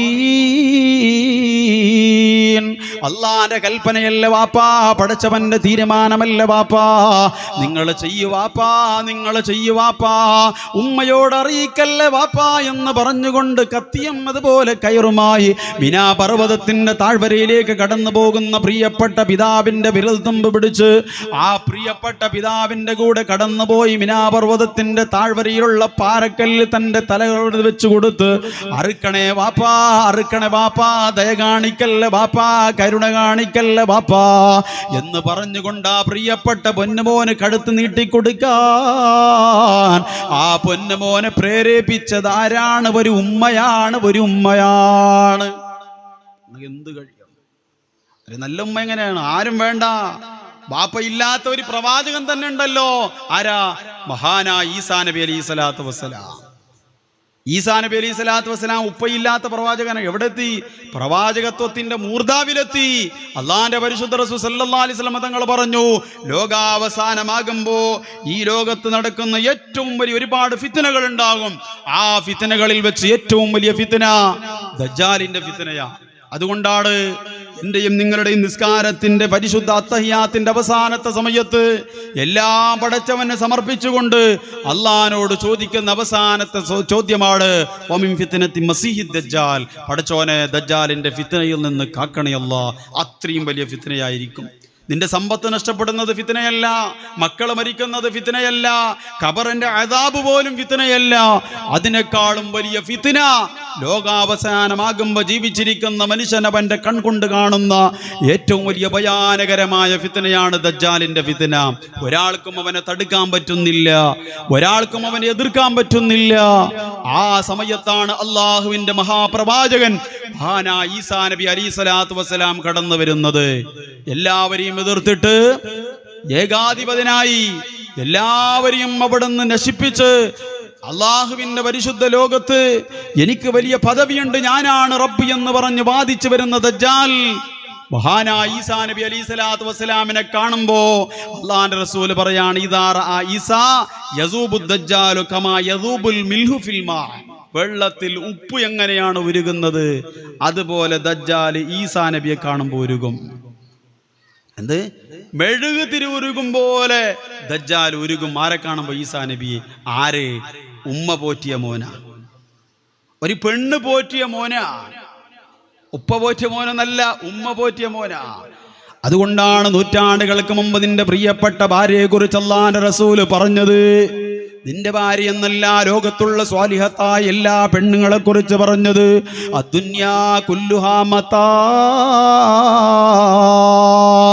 ഈ ദുനിയാവ് മുഴുവനും ചരക്കുകളാണ്. ഈ വഅദ് പറയുന്ന അബ്ദുൽ കരീം വൈലി അടക്കമുള്ള ഇവിടെയുള്ള സാദാത്യങ്ങളടക്കം ആലിമീങ്ങളടക്കം ഈ സദസ്സിലുള്ള നല്ലവരായി ഇബാദത്ത് ചെയ്യുന്ന പടച്ചവനെ പുൽകി ജീവിക്കുന്ന എല്ലാവരും പടച്ചവന്റെ നിരീക്ഷണത്തിൽ പുൽക്കൊടി പോലെയാണ്, ചരക്കുകളാണ്. ഒന്നുമല്ല പ്രിയപ്പെട്ടവരെ, അല്ലാഹുവിന്റെ നിരീക്ഷണത്തിൽ ഞാനും നിങ്ങളും ഒന്നുമല്ല. നമ്മളെല്ലാവരും ചരക്കുകളാണ്. അല്ലാഹുവിന്റെ റസൂൽ പറയുകയാണ്, ഞാനും നിങ്ങളും ചരക്കുകളാകുമ്പോ ഈ ദുനിയാവിന്റെ ഏറ്റവും ഉത്തമമായ ചരക്ക് ഏതാണെന്നറിയോ? അല്ലാഹു ഇഷ്ടപ്പെടുന്ന ദുനിയാവിലുള്ള ഏറ്റവും ഉത്തമമായ ചരക്ക് ഏതാണെന്നറിയോ? ഈ വഅദ് പറയുന്ന ഞാനല്ല, ഇവിടെയുള്ള തങ്ങന്മാരല്ല, ഈ ഇരിക്കുന്ന നിങ്ങളല്ല. അല്ലാഹുവിന്റെ റസൂൽ പറയുകയാണ്, അൽ മർഅതു സ്വാലിഹാ, അൽ മർഅതു സ്വാലിഹാ. അല്ലാഹുവിനെ പേടിക്കുന്ന, 5 നേരം നിസ്കരിക്കുന്ന, ഖുർആൻ ഓതുന്ന, ഇബാദത്ത് ചെയ്യുന്ന, സിനിമ സീരിയൽ റിയാലിറ്റി ഷോകളുടെ മുമ്പിൽ തപസ്സരിക്കാത്ത, നിന്നെ നല്ലതുപോലെ നിന്റെ ജീവിതത്തിൽ നിനക്ക് സമാധാനം തരുന്ന, നിന്നെ നല്ലതുപോലെ പുൽകി ജീവിക്കുന്ന, നിന്നെ അനുസരിക്കുന്ന, നിന്നെ കടപ്പറയിലും നിന്റെ സാമ്പത്തിക സ്രോതസ്സിലും വഞ്ചിക്കാത്ത, നിന്റെ മക്കളെ പൊന്നുപോലെ നോക്കുന്ന, നിന്റെ മക്കളെ ദീനീ ചെറ്റക്കൂട്ടയിൽ വളർത്തുന്ന, നിന്നോട് തർക്കുത്തരം പറയാത്ത, നിന്നെ എതിർത്തിട്ട് സംസാരിക്കാത്ത, നിനക്ക് വേണ്ടി അപരാധങ്ങൾ പറയാത്ത, നിന്റെ പേരിൽ കേസ് കൊടുക്കാത്ത, നിന്നെ മോശത്തരങ്ങൾ പറയാത്ത ഭാര്യയാണോ നിന്റെ ഭാര്യ? അല്ലാതെ നിങ്ങൾ എന്താ കരുതിയത് നിങ്ങളുടെ ഭാര്യ എന്ന് പറഞ്ഞാൽ ചുറ്റിക്കറങ്ങാ മാത്രമുള്ളവളല്ല, നാട് മുഴുവനും കൊണ്ടു നടക്കാ മാത്രമുള്ളവളല്ല, സായാഹ്ന സന്ധ്യയാകുമ്പോ ഫാസ്റ്റ് ഫുഡ് കടകളുടെ മുമ്പിൽ കൊണ്ടുപോയി ക്യൂ നിർത്തി ഭക്ഷണം അടിപ്പിക്കാ മാത്രമുള്ളവളല്ല, നിന്റെ വീടടിച്ച് വാരാ മാത്രമുള്ളവളല്ല. നിന്റെ ഭാര്യ എന്ന് പറഞ്ഞാൽ വീടിന്റെ അടുക്കളയുടെ അകത്തരത്ത് കരിയും പുരണ്ടുകൊണ്ട് ജീവിക്കാൻ മാത്രമുള്ളവളല്ല. അല്ലാഹുവിന്റെ റസൂൽ പറയുകയാണ്, നിന്റെ പ്രിയപ്പെട്ട ഭാര്യയുണ്ടല്ലോ, അവൾ അല്ലാഹു ഇഷ്ടപ്പെട്ട ഏറ്റവും ഉത്തമമായ ചരക്കാണ്. ആ ചരക്ക് നിന്റെ ഭാര്യയാകണോ? ഉദ്യാപരത്തുള്ള നിന്റെ പ്രിയപ്പെട്ട സഹധർമ്മിണിയാകണമെങ്കിൽ അവൾ സ്വാലിഹത്തായ പെണ്ണാകണേ, അവൾ സ്വാലിഹത്തായ പെണ്ണാകണേ. അങ്ങനെയുള്ള സ്വാലിഹത്തായ പ്രിയപ്പെട്ട ഭാര്യയായി നിന്റെ സഹധർമ്മിണിയെ നിനക്ക് കൊണ്ടു നടക്കാൻ കഴിഞ്ഞാൽ, അവൾ സ്വാലിഹത്തായാൽ, അല്ലാഹുവിന്റെ റസൂൽ പറയുകയാണ്, ദുനിയാവിൽ നിനക്ക് കിട്ടുന്ന ഏറ്റവും വലിയ നിധിയുണ്ടല്ലോ, ഏറ്റവും വലിയ അനുഗ്രഹമുണ്ടല്ലോ, അവളാണ്, അവളാ സയ്യിദുനാ മുഹമ്മദുർ റസൂലുള്ളാഹ് സല്ലല്ലാഹു അലൈഹി വസല്ലം. അതുകൊണ്ടാണ് മുത്തറസൂൽ സല്ലല്ലാഹു അലൈഹി വസല്ലം പഠിപ്പിച്ചത്, ഖുർആനിലൊരു ദുആയുണ്ട്, എപ്പോഴും നമ്മുടെ ഭാര്യ മക്കൾ സ്വാലിഹീങ്ങളാവാൻ, സ്വാലിഹത്താവാൻ ദുആ ചെയ്യണം. റബ്ബനാ ഹബ് ലനാ മിൻ അസ്വാജിനാ വദുരിയാതിനാ ഖുർറത അയുനിൻ വജഅൽനാ ലിൽ മുത്തഖീന ഇമാമാ. പടച്ചോനെ, എനിക്ക് തന്ന പ്രിയപ്പെട്ട കൺമണികൾ, എൻ്റെ പ്രിയപ്പെട്ട മക്കളെ അവർ തുടരപ്പെടുന്ന ഇമാമിങ്ങളാക്കണേ റബ്ബേ. അള്ളാഹുവിൻ്റെ ഭാര്യയെ നീ നല്ലവളാക്കണേ അല്ലാ, സ്വാലിഹത്താക്കണേ അല്ലാ. എപ്പോഴും ദുആ ചെയ്യണം. അള്ളാഹു തൗഫീഖ് ചെയ്യട്ടെ. അള്ളാഹു റബ്ബുൽ ഇസ്സത്ത് മനുഷ്യന് നൽകിയ, മുഅ്മിനായ മനുഷ്യന് നൽകിയ ഒന്നാമത്തെ അനുഗ്രഹം അത് സ്വാലിഹത്തായ ഭാര്യയാണെങ്കിൽ, രണ്ടാമത്തെ അനുഗ്രഹം ഏതാണ്? അല്ലാഹുവിന്റെ പരിശുദ്ധ റസൂൽ പറയുകയാണ്, ആയതാ നമ്മുടെ ജീവിതത്തിന്റെ ഏറ്റവും വലിയ രണ്ടാമത്തെ അനുഗ്രഹം അല്ലാഹു നമുക്ക് തന്ന മക്കളാ, അല്ലാഹു നമുക്ക് തന്ന മക്കളാണ്. അത് നമ്മുടെ ജീവിതത്തിന്റെ ഏറ്റവും വലിയ അനുഗ്രഹമാണ്. കണ്ണുള്ളവന് കണ്ണിന്റെ വില അറിയല, കണ്ണില്ലാത്തവനാണ് കണ്ണിന്റെ വില അറിയുന്നത്. മക്കളുള്ളവർക്ക് മക്കളുടെ വില അറിയില്ല. എൻ്റെ പ്രിയപ്പെട്ടവർ, ഇതുപോലത്തെ നൂറുകണക്കായ വേദികളിലേക്ക് ഈ വിനീതന് പോകുമ്പോ, വർഷങ്ങൾക്ക് മുമ്പ് അന്തമാൻ നിക്കോബാർ എന്ന് പറയുന്ന ഒരു ദ്വീപിലേക്ക് വഅദിന് പോകാൻ അള്ളാഹുവിൻ്റെ തൗഫീഖ് കൊണ്ട് അവസരമുണ്ടായപ്പോ, അള്ളാഹുവെ പ്രഭാഷണം ചെയ്യുമ്പോൾ നടത്താൻ വേണ്ടി പോയപ്പോൾ 5 ദിവസം ഒരു സഹോദരനാണ് വീട്ടിൽ സൗകര്യമൊരുക്കി തന്നത്. കൊട്ടാരം പോലൂത്ത ഭവനമാ. അള്ളാഹുവെ പടച്ചവനെ, നല്ല ഒരു മനുഷ്യനാണ്. അങ്ങനെ വഅദ് കഴിഞ്ഞ് ഞാനും പാണക്കാടിൻ്റെ ഒരു കണ്ണിയും എൻ്റെ കൂടെയുണ്ട്. ഉണ്ടായിരുന്നു. ആ വീട് വിട്ടിറങ്ങുമ്പോ പാവപ്പെട്ട സഹോദരനോട് ചോദിച്ചു, അല്ലയോ മനുഷ്യ, കൊട്ടാരം പോലൂത്ത ഭവനത്തിന്റെ അകത്തളത്ത് രണ്ടുപേരെ മാത്രം കെട്ടിയിട്ട് നിന്റെ ഭാര്യ മക്കളെ എവിടെയാ നീ മാറ്റിപ്പാർപ്പിച്ചത്? ആ പ്രിയപ്പെട്ട ചെറുപ്പക്കാരന് പറയുകയാണ് നിറകണ്ണുകളോടുകൂടെ, എന്റെ പ്രിയപ്പെട്ടവരെ, അങ്ങനെയാണല്ലോ മക്കളുള്ള വീട്. എപ്പോഴും അവിടെ പരാതിയാ, എപ്പോഴും അവിടെ കച്ചറയാ, ഒച്ചപ്പാടുകളാ, ചിരിയാ, കളിയാ, തമാശയാ, ബഹളമാ. മൂത്ത കുട്ടിയുടെ എല്ലാ പരാതികളും അനുജത്തി വന്ന് പറയുകയാണ്. പരസ്പരം അവർ കുശുമ്പുകൾ കളിക്കുകയാണ്. എല്ലാ കാര്യങ്ങളും ചെയ്യുന്നവര് വീടായി. വീടുള്ള മക്കളുള്ള പൊന്മണികളുള്ള പ്രിയപ്പെട്ട ഓരോരുത്തൻ്റെയും വീടിന്ന് മാറുമ്പോൾ ഞാനും നിങ്ങളും കാണുമ്പോൾ ആ വീട്ടിൽ അങ്ങനെയുള്ള ബഹളമില്ല. ഞങ്ങൾ ചോദിക്കുമ്പോൾ ചെറുപ്പക്കാരന് പറയുന്നു, ഉസ്താദേ, കല്യാണം കഴിച്ചിട്ട് 18 വർഷമായി, കല്യാണം കഴിച്ചിട്ട് 18 വർഷമായി, ഇന്നേ വരെ അള്ളാഹു എനിക്കൊരു കുഞ്ഞുകാല് കാണാൻ ഭാഗ്യം തന്നിട്ടില്ല ഉസ്താദ്. നിറകണ്ണുകളോടുകൂടാ ചെറുപ്പക്കാരന് പറയുമ്പോ ആരാ? അന്തമാനിന്റെ ഏറ്റവും വലിയ കോടീശ്വരനായ മനുഷ്യനാണ്. ബാത്റൂമിൽ പോലും AC വെച്ച മനുഷ്യരാണ്. അന്തമാൻ നിക്കോബാർ എന്ന് പറയുമ്പോൾ ടൂറിസ്റ്റ് കേന്ദ്രമാണ്. 180 ബസ്സുകളുള്ള വലിയവര് മുതലാളിയായ ചെറുപ്പക്കാരന്റെ കഥയാ പറയുന്നത്. പക്ഷേ എൻ്റെ പ്രിയപ്പെട്ടവരെ, ഞാനൊന്ന് ചോദിക്കട്ടെ, എൻ്റെ പ്രിയപ്പെട്ട ഉദ്യാവരത്തുകാരാ, പണമില്ലെങ്കിൽ എന്തേ, പ്രതാപമില്ലെങ്കിൽ എന്തേ, 2 നിലയുള്ള വീടില്ലെങ്കിൽ എന്തേ, കൊട്ടാരം പോലൂത്ത ഭവനത്തിന്റെ അകത്തളത്ത് താമസിച്ചില്ലെങ്കിൽ എന്തേ, ചെറ്റപ്പുരയിൽ രാപ്പാർത്താൽ എന്തേ, ഉടുതുണിക്ക് മറുതുണിയില്ലെങ്കിൽ എന്തേ, കഞ്ഞിവെള്ളം കുടിച്ച് ജീവിച്ചാലെന്തേ, അള്ളാഹു നമുക്ക് 3ഉം 4ഉം മക്കളെ തന്നില്ലേ? അത് അള്ളാഹു നിനക്ക് ചെയ്ത ഏറ്റവും വലിയ ഭാഗ്യമാണ്, അനുഗ്രഹമാണ്. അള്ളാഹു ചെയ്ത ഏറ്റവും വലിയ ഭാഗ്യ അനുഗ്രഹമാണ് അള്ളാഹു നിങ്ങൾക്ക് മക്കളെ തന്നു എന്നുള്ളത്. എന്നാൽ എൻ്റെ പ്രിയപ്പെട്ടവരെ, നിങ്ങൾക്ക് അള്ളാഹു മക്കളെ തന്നത് നിങ്ങളെ സ്നേഹിച്ചു കൊണ്ടല്ല. നിങ്ങൾ അങ്ങനെ ആരും വിചാരിക്കണ്ട, എന്നോട് അള്ളാഹ്ക്ക് ഭയങ്കര ഇഷ്ടം, ഭയങ്കര ബിരുസം ഒന്നുമല്ല. പിന്നെയോ, അള്ളാഹു റബ്ബുൽ ഇസ്സത്ത് നിങ്ങൾക്ക് മക്കളെ തന്നത് ഇന്നമാ അംവാലുക്കും വഔലാദുക്കും ഫിത്നയാണ്, നിങ്ങളെ പരീക്ഷിക്കാനാണ്, നിങ്ങളെ പരിശോധിക്കാനാണ് അള്ളാഹു നിങ്ങൾക്ക് മക്കളെ തന്നത്. എൻ്റെ പ്രിയപ്പെട്ടവരെ, ആ മക്കളെ മറ്റൊരു ഹദീസിൽ കാണാം. അള്ളാഹു റബ്ബുൽ ഇസ്സത്ത് നിങ്ങൾക്ക് മക്കളെ തന്നത് അൽ വലദു അമാന, അമാനത്തായിട്ടാണ്. അമാനത്ത് എന്ന് പറഞ്ഞാൽ എന്താ? ഉദാഹരണം പറയാം. എൻ്റെ ഈ മൊബൈൽ എൻ്റെ പ്രിയപ്പെട്ടവരെ, ഞാൻ വാഴനിന്ന് കയറുമ്പോൾ നിങ്ങളോട് പറഞ്ഞു, ഈ മൊബൈൽ ഞാനിപ്പോൾ നിങ്ങൾക്ക് തരാണ്, 2 മണിക്കൂർ കഴിഞ്ഞിട്ട് വാഴ കഴിഞ്ഞ് ഞാൻ തിരിച്ചു പോകുമ്പോൾ ഇതേപോലെ തരണം. ഇതാണ് അമാനത്ത്. എങ്ങനെയാണോ നിങ്ങളുടെ കൈകളിൽ ഏൽപ്പിച്ചത് അതേപോലെ തിരിച്ചു തരണം, അതാണ് അമാനത്ത്. എൻ്റെ പ്രിയപ്പെട്ടവരെ, അതേ സമയത്ത് ഞാൻ ഈ മൊബൈൽ തന്നു, 2 മണിക്കൂർ പോകുമ്പോൾ ഇതിൻ്റെ ഡിസ്പ്ലേയും പൊട്ടിച്ച് ഇതിൻ്റെ ബാറ്ററി എല്ലാം മാറ്റിയിട്ട് ഒന്നുമല്ലാതെ പൊളിച്ചിട്ട് എൻ്റെ കയ്യിൽ ഏൽപ്പിക്കുക. വെറുതെ വിടോ? വലിയൊരു വിഷയല്ലേ? അല്ലാഹു റബ്ബുൽ ഇസ്സത്തിനൊരു കരാറുണ്ട്. മോനെ, ഇതാ ഞാനിപ്പോൾ ഈ മോനെ തരാണ്. ചിലപ്പോൾ 25 വയസ്സിൽ ചോദിക്കും, ചിലപ്പോൾ 16 വയസ്സിൽ ചോദിക്കും. ഇപ്പൊ തന്നതുപോലെ തിരിച്ചു തരണോ? അതുകൊണ്ടാണ് മുൻഗാമികളായ മഹത്തുക്കൾ മക്കൾ ജനിക്കുമ്പോൾ സന്തോഷിച്ചിട്ടില്ല. അവർ മക്കൾ ജനിക്കുമ്പോൾ സന്തോഷിച്ചില്ല.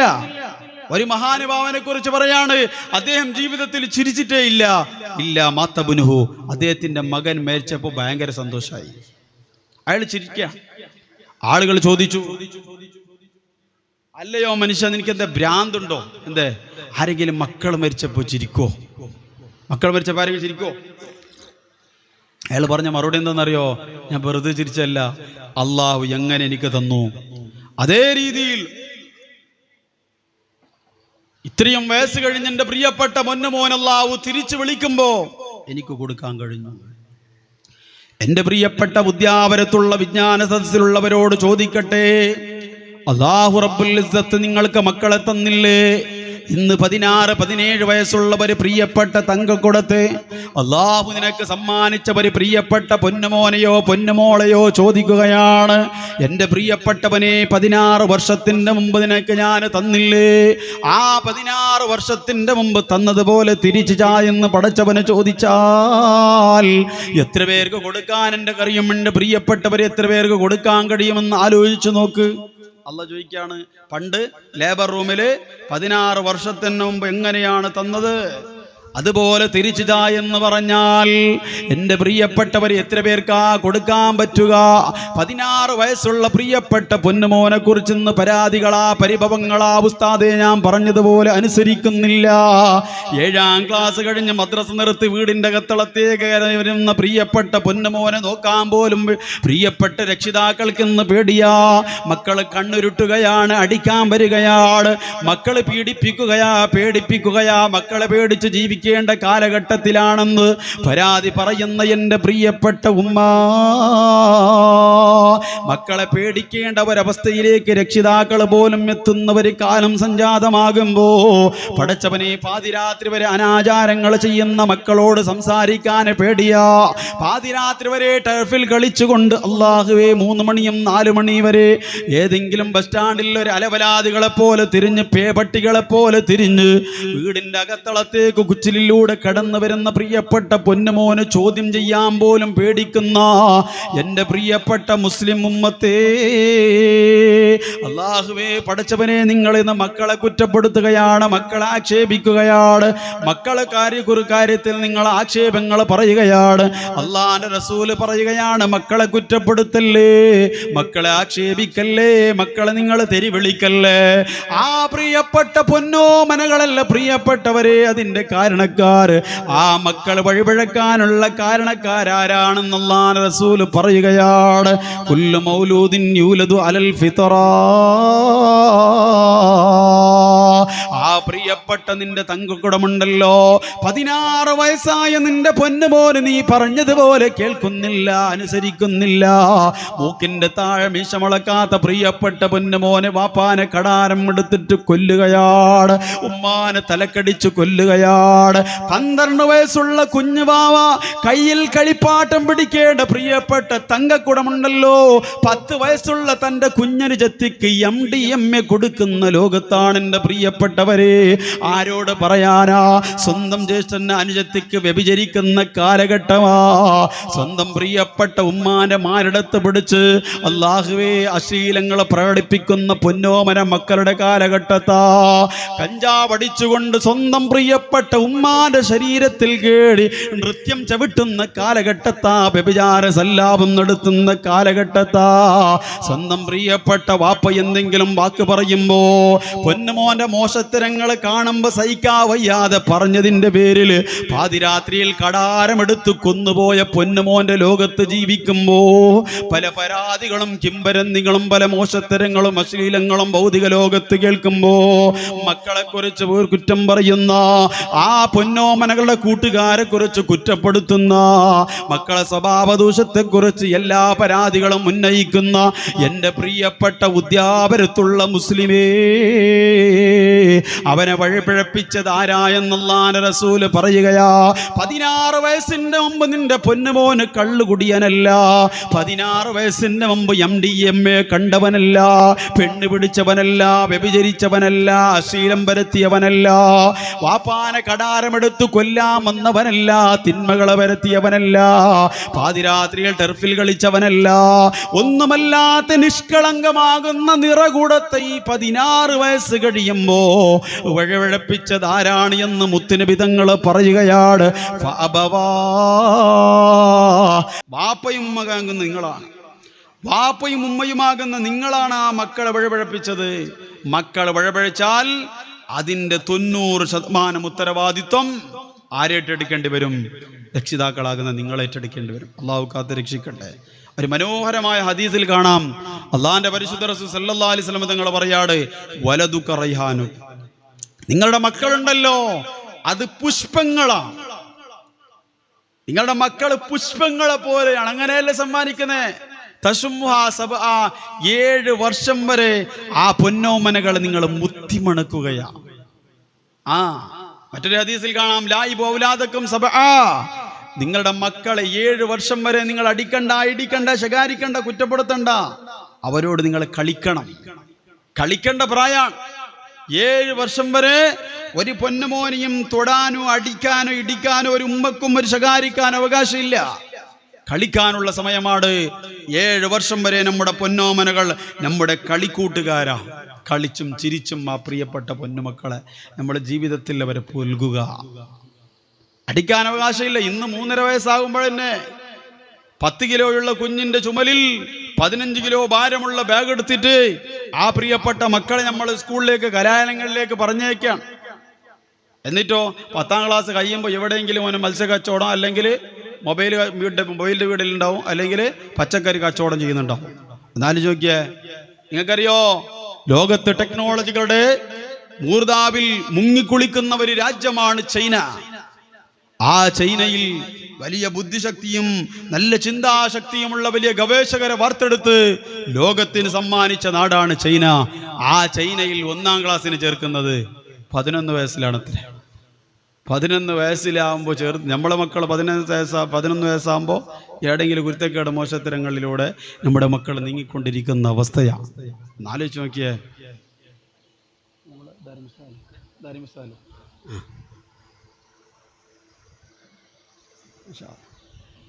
നമ്മുടെ ഇവിടെ ഒരുപാട് കാലം ആത്മീയ നേതൃത്വം വഹിച്ച, ഞാൻ ബംഗരമജ ശരത്തുണ്ടാകുമ്പോൾ ഇവിടെ ഖത്തീബായിരുന്നു പ്രിയപ്പെട്ട ഉസ്താദ്. ഒരുപാട് വേദികളിലൊക്കെ കൂടിയിട്ടുണ്ട്. ആ പ്രിയപ്പെട്ട ഉസ്താദ് വീണ്ടും നമ്മുടെ നാട്ടിലേക്ക് വരികയാണ്. അല്ലാഹു അക്ബർ, അല്ലാഹു അക്ബർ, അല്ലാഹു അക്ബർ വലില്ലാഹി.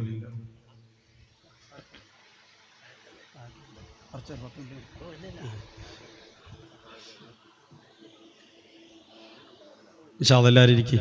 നിങ്ങളെ ഉസ്താദല്ലേ, നിങ്ങൾക്ക് നേതൃത്വം വഹിച്ച ആളല്ലേ, ഒന്ന് അതിനോടുള്ള ഒരു അതവെങ്കിലും പാലിക്കുക. എല്ലാവരും പരിയിരിക്കും. ഒരുപാട് വർഷങ്ങളോ നല്ല ചോദ്യം ചെയ്യാത്ത രീതിയിൽ വലിയ പണ്ഡിതനാണ്. മഹാനായ സയ്യിദുൽ ഉലമയുമായി ഏറ്റവും ബന്ധമുള്ള ഒരു പ്രിയപ്പെട്ട ഉസ്താദും കൂടിയാണ്. അതായത് ഉസ്താദാണ്. അപ്പോൾ ഇൻഷാ അല്ലാഹ് ഞാൻ ഇപ്പോൾ ഒരു 10 മിനിറ്റ് നിർത്താം. പിന്നെ ഉസ്താദിൻ്റെ നിർദ്ദേശങ്ങളായിരിക്കും. എല്ലാവരും വന്ന് സദസ്സൊന്ന് ഭംഗിയാക്കി. നിങ്ങളുടെ നാട്ടിൽ ജോലി ചെയ്ത ഒരു പ്രിയപ്പെട്ട മഹാവ്യക്തിത്വമാണ്. അള്ളാഹു ആഫിയത്തുള്ള ദീർഘായുസ് കൊടുക്കട്ടെ.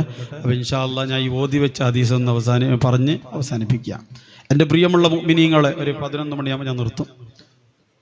അല്ലാഹുവിന്റെ റസൂൽ സല്ലല്ലാഹു അലൈഹി വസല്ലം തങ്ങൾ പറയുകയാണ്, 7 വർഷം വരെ നിങ്ങൾ കളിക്കാനുള്ള സമയമാണ്. മക്കൾ അടിക്കാൻ പാടില്ല. അടിക്കേണ്ട ഒരു കാര്യം അല്ലാഹുവിന്റെ റസൂൽ പോലും പഠിപ്പിക്കുന്നുണ്ട്. എപ്പോൾ അടിക്കണ്ടേ? അല്ലാഹുവിന്റെ പരിശുദ്ധ ദീൻ നമ്മോട് കൽപ്പിക്കുന്ന ഏറ്റവും വലിയ ഉദാത്തമായ ദുനിയാവും ആഖിറത്തിലും നമ്മളെ രക്ഷപ്പെടണമെങ്കിൽ ചെയ്യേണ്ട ഒരു ഏറ്റവും വലിയ കർമ്മമാണ് നിസ്കാരം. ആ നിസ്കാരത്തിന്റെ കാര്യത്തിൽ വിശുദ്ധമായ ദീൻ പഠിപ്പിക്കുകയാണ്. നിങ്ങൾ നിസ്കരിക്കണം. 10 വയസ്സായാൽ 7 വയസ്സാകുമ്പോൾ കൽപ്പിക്കണം. 10 വയസ്സായപ്പോൾ നിസ്കരിച്ചില്ലെങ്കിൽ മക്കളെ തല്ലണം. LKG ABCD എഴുതാൻ അറിയാത്ത കുറേ മക്കളുടെ ഉമ്മമാരെ ഞാൻ കണ്ടിനി.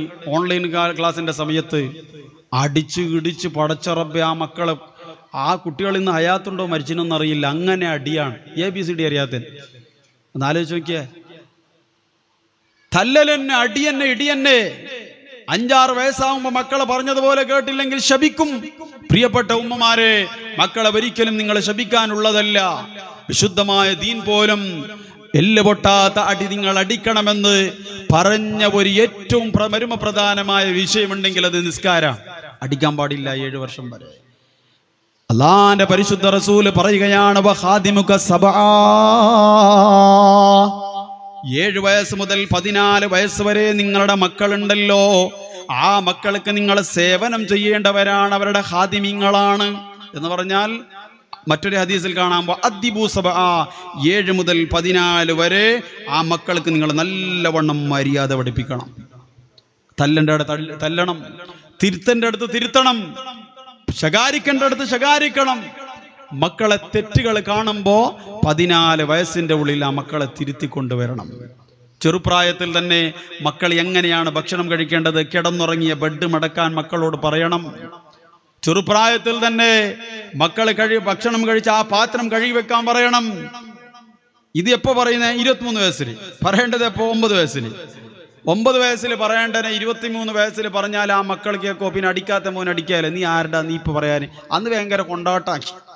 ഇങ്ങനെ വളർത്തി, സംസ്കാരം പഠിപ്പിച്ചില്ല, അദബ് പഠിപ്പിച്ചില്ല, മക്കളെ ഇങ്ങനെ കൊണ്ടുപോയി. എന്നിട്ടോ പറയുന്നത് 23 വയസ്സാകുമ്പോ മോന് കിടന്ന് വായ മടക്കുന്നില്ല, വസ്ത്രം അലക്കുന്നില്ല, ഭക്ഷണം ശരിക്കും കഴിക്കാൻ അറിയുന്നില്ല, പഠിപ്പിച്ചിട്ടില്ല. 14 വയസ്സ് വരെ മാത്രമാണ് എൻ്റെ സഹോദരങ്ങളെ നമ്മുടെ കൺട്രോളിൽ നമ്മുടെ മക്കളുള്ളത്. ഞാനല്ല, മുത്തു റസൂലുള്ള പറഞ്ഞത്. അല്ലാഹുവിന്റെ റസൂൽ പറയുകയാണ്, 14 വയസ്സിന്റെ ഉള്ളിലായി നിങ്ങൾ വളർത്തേണ്ടതുപോലെ വളർത്തണം. എങ്ങനെയാ വളർത്തേണ്ടത്? മുത്തു ഹബീബ് പഠിപ്പിക്കുന്നുണ്ട്. 14-16 വയസ്സ് വരെ മക്കളെ വളർത്തേണ്ട രീതി മുത്തു ഹബീബ് പഠിപ്പിക്കുന്നുണ്ട്. അള്ളാന്റെ റസൂല് പറയുകയാണ്, അൽ ഗുലാമു യൗകുൻ യൗമസ്സാബി. അള്ളാഹുവിന്റെ പരിശുദ്ധ റസൂല് പറയുകയാണ്, ഒരു കുഞ്ഞ് ജനിച്ചാൽ 7ാമത്തെ ദിവസമുണ്ടല്ലോ, കുഞ്ഞിന് നിങ്ങൾ അക്കീക്കത്തറുത്ത് കൊടുക്കണം. അക്കീക്കത്തറുത്ത് കൊടുക്കുക. വൈസമ്മിയ, നല്ല പേര് വെക്കണം. ഇന്ന് നെറ്റിൽ സെർച്ചാക്കിയിട്ട് ഗുൾബൂസ്, ബൽബൂസ്, ജർബൂസ്, ഇങ്ങനെ എന്തെല്ലാം പേര് ഒപ്പിച്ചിട്ടൊരു പേരാ. അതിനർത്ഥമുണ്ടോ ഇല്ലേ? അത് ക്രിസ്ത്യാനികളതാ, നസറാനികളാ, യഹൂദികളെ പേരാ. എൻ്റെ പ്രിയ ഒന്നും അറിയില്ല അതിൻ്റെ ഉത്ഭവം ഇവിടെ നിന്നാണ്. നെറ്റിൽ എന്തോ ഒരു പേര് കണ്ട് എന്തോ ഒരു പുഷ്പത്തിൻ്റെ പേര് വെച്ച് നോക്കുമ്പോൾ അത് യഹൂദിയുടെ പേരാ. ഞാനൊരു സഹോദരനോട് പറഞ്ഞത്, കുഞ്ഞിനെ വെച്ച് ബേസാറായി എന്തോ ഇപ്പോൾ വന്നല്ലേ SIR മറ്റതും മറിച്ചതൊക്കെ വന്നല്ലേ, ഇങ്ങനെ എന്തോ ഒരു അപ്ഡേറ്റ് ചെയ്യാൻ വേണ്ടി ആ കുഞ്ഞിനെ പേരന്വേഷിക്കുമ്പോൾ നോക്കുമ്പോൾ ഒരു യഹൂദിയുടെ പേരാ. ഈ യഹൂദിയുടെ പേര് വെച്ചിട്ട് വിളിച്ചെങ്കിൽ ആ കുഞ്ഞ് നന്നാവോ? പേരിൽ പോലും എൻ്റെ പ്രിയപ്പെട്ടവരെ ബറക്കത്തുണ്ട്. പേര് വെച്ചാൽ മുഴുവനും പേര് വിളിക്കണം. ഇത് പകുതി ഷോർട്ട് കട്ടാ. പിന്നെ എങ്ങനെയാ മക്കളെ നമ്മൾ കുറ്റപ്പെടുത്താ? നമ്മൾ വിളിക്കുന്നതിൽ തന്നെ മോശപ്പെട്ട രീതിയിലാ മക്കളെ വിളിക്കുന്നേ. പിന്നെ എങ്ങനെയാ മക്കളെ നന്നാവാ? അള്ളാന്റെ റസൂല് പറയുകയാണ്, ആ പൊന്നമോൻ്റെ ഉള്ള അഴുക്കുകളൊന്ന് കടിച്ചു മാറ്റണം, ഹൃദയ ശുദ്ധീകരണം നടത്തണം. 6 വയസ്സിന്റെ ഉള്ളിൽ നല്ല രീതിയിൽ തിരുത്താം. പറയേണ്ടതെല്ലാം പറയേണ്ട രീതിയിൽ പറയാം, അടിച്ചോ ഇടിച്ചോ ശകാരിച്ചല്ല. അള്ളാന്റെ റസൂല് പറയുകയാണ്, ഫൈദാ ബലഗ 6 സിനീന ഉദ്ദിബാ, ഫൈദാ ബലഗ 6 സിനീന ഉദ്ദിബാ. ഈ ഹദീസിൽ കാണുകയാണ്, 6 വയസ്സായാൽ ആ പൊന്നുമോനെ നിങ്ങളെ മര്യാദ പഠിപ്പിക്കണം. 6 വയസ്സായാൽ പൊന്നുമക്കൾക്ക് നിങ്ങളെ മര്യാദ പഠിപ്പിക്കണം.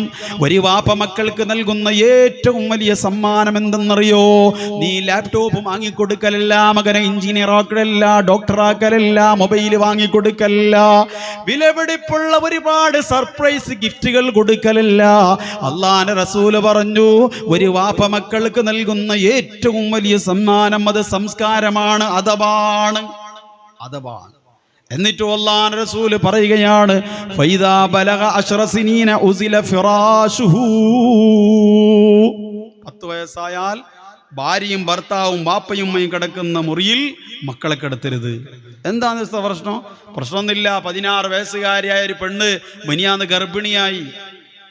പത്രമാധ്യമങ്ങൾ അതിനെ ചിത്രീകരിച്ചു. ആ പെണ്ണിനെ കുറിച്ച് എന്തറിഞ്ഞാലും ആ പെണ്ണ് സംസാരിക്കുന്നില്ല, എന്തെന്നറിയില്ല. കോളേജിലേക്ക് മറ്റേ സ്കൂളിലേക്ക് പോകുന്ന പെണ്ണാ. ആ പെണ്ണിനെ വിളിച്ച് മോട്ടിവേഷൻ, ആ പ്രിയപ്പെട്ട പെണ്ണിനെ കുറിച്ച് വലിയ ഒരു ഇത് നടത്തി. ആ പെണ്ണിനെ കുറിച്ച് ഇത് അന്വേഷിക്കുമ്പോൾ അവസാനം പറഞ്ഞ ഗർഭിണിയായത് ആര്? ഈ ഗർഭധാരണക്ക് കാരണക്കാരനായത് എൻ്റെ സ്വന്തം അനുജന്. 14 വയസ്സുള്ള കുഞ്ഞനുജൻ ഇവളുമായി ബന്ധപ്പെട്ട് ഗർഭധാരണ ഉണ്ടായി. കൗൺസിലിങ്ങിന് വിധേയമാക്കിയപ്പോൾ ആ പെണ്ണ് പറഞ്ഞത്, മുത്തു റസൂലുള്ള 14 നൂറ്റാണ്ടുകൾക്ക് മുമ്പ് പറഞ്ഞു, ഒരേ റൂമിൽ കിടത്തിയിട്ടുണ്ട്. ഈ മോനോട് ചോദിച്ചു. മോൻ പറഞ്ഞു, നമ്മൾ കണ്ടത് ചെയ്ത് നോക്കിയത്, ഒരു പ്രാക്ടീസ് ആക്കിയത്, റൂമിൽ കണ്ടത് പ്രാക്ടീസ് ആക്കി. 10 വയസ്സായാൽ ഭാര്യയും ഭർത്താവും കിടന്നുറങ്ങുന്ന റൂമിൽ മക്കളെ കിടത്തി ഉറക്കാൻ പാടില്ല. അള്ളാന്റെ റസൂല് പറയുകയാണ്, 12 വയസ്സായാൽ, ഈ ഹദീസിൽ എങ്ങനെയാണ് കാണുന്നത്? 12 വയസ്സായാൽ ആ പൊന്നുമക്കളെങ്ങാനും നിസ്കാരം ഉപേക്ഷിച്ചാൽ ആ ഉപേക്ഷിച്ചതിന്റെ പേരിൽ മക്കളെ തല്ലണം. എന്നിട്ടോ അള്ളാന്റെ റസൂല് പറയുകയാണ്, 12 കഴിഞ്ഞു 14 കഴിഞ്ഞു 16 വയസ്സാകുമ്പോ ഫൈദാ ബലഗ 16 സന സവ്വജഹു അബൂ. അങ്ങനെ 16 വയസ്സായാൽ, മക്കൾക്ക് 16 വയസ്സായാൽ, അത് പൊന്നുമോളാവട്ടെ പൊന്നുമോനാവട്ടെ, അവർക്ക് നിങ്ങൾ വിവാഹം കഴിച്ചു കൊടുക്കണം, മംഗലം കഴിപ്പിക്കണം. ഇന്നത്തെ ഭാഷയിൽ അത് നടക്കൂല. പക്ഷേ കല്യാണ പ്രായമാകുമ്പോ കല്യാണം കഴിപ്പിക്കണം മക്കൾക്ക്. ചില ആൾക്കൊരു പതിവുണ്ട്, എന്ത്, പെണ്ണുമക്കളെ വേഗം കെട്ടിച്ചേക്കും. 18 ആവുമ്പോ പുതിയാപ്പിള വന്ന് പെട്ടെന്ന് അയച്ചു. അത് ഇംഗ്ലണ്ടിൽ നിന്നാണ് അല്ലെങ്കിൽ അമേരിക്ക നിന്നാണ്. മോനാണെങ്കിലോ 29-32 വയസ്സായിട്ട് പൊരല് ബാക്കി. മുഞ്ഞാന്നൊരു കാഞ്ഞങ്ങാട്ടിൽ വയതിന് പോയപ്പോൾ ഒരു ബാലക്കാർ പറഞ്ഞു, ഉസ്താദ് ദ്വാരക്കണോ? കുറച്ച് ബാലക്കാർ ചിരിക്കുന്നുണ്ട്, പൊരല അങ്ങനത്തെ പ്രോബ്ലം ഉണ്ടെന്ന് തോന്നുന്നു എനിക്ക്. ഒന്ന് ആലോചിച്ച് നോക്കിയേ, 37 വയസ്സായാലോന് എന്ത്? അപ്പൊ മംഗല കയ്യാനി എൻ്റെ ഉപ്പ ഒരു ശൈത്താനായ മനുഷ്യനുണ്ട്. സുബ്ഹാനല്ലാഹ്, എന്തിനാ അങ്ങനെ പറയുന്ന ചോദിച്ചാൽ 3 മംഗല കഴിഞ്ഞ അവസാനത്തെ കെട്ട് 3 കെട്ടി. എന്നിട്ട് അതിലെല്ലാം മംഗല കഴിച്ച് ഒന്നിൽ 2 പെണ്ണ്. ഇനി അവസാനത്തിലൊരു പെണ്ണുണ്ട്, അതിന് 18 വയസ്സാകുമ്പോൾ കല്യാണം കഴിയും. ഇപ്പം അതിന് 16 അപ്പോൾ 39. എനിക്ക് 6 മണ്ണിലേക്ക് പോകാനായി. മോളെ കെട്ടിക്കാതെ നീ കല്യാണം കഴിക്കേണ്ടതാണ് ഉപ്പാന്റെ വാശി.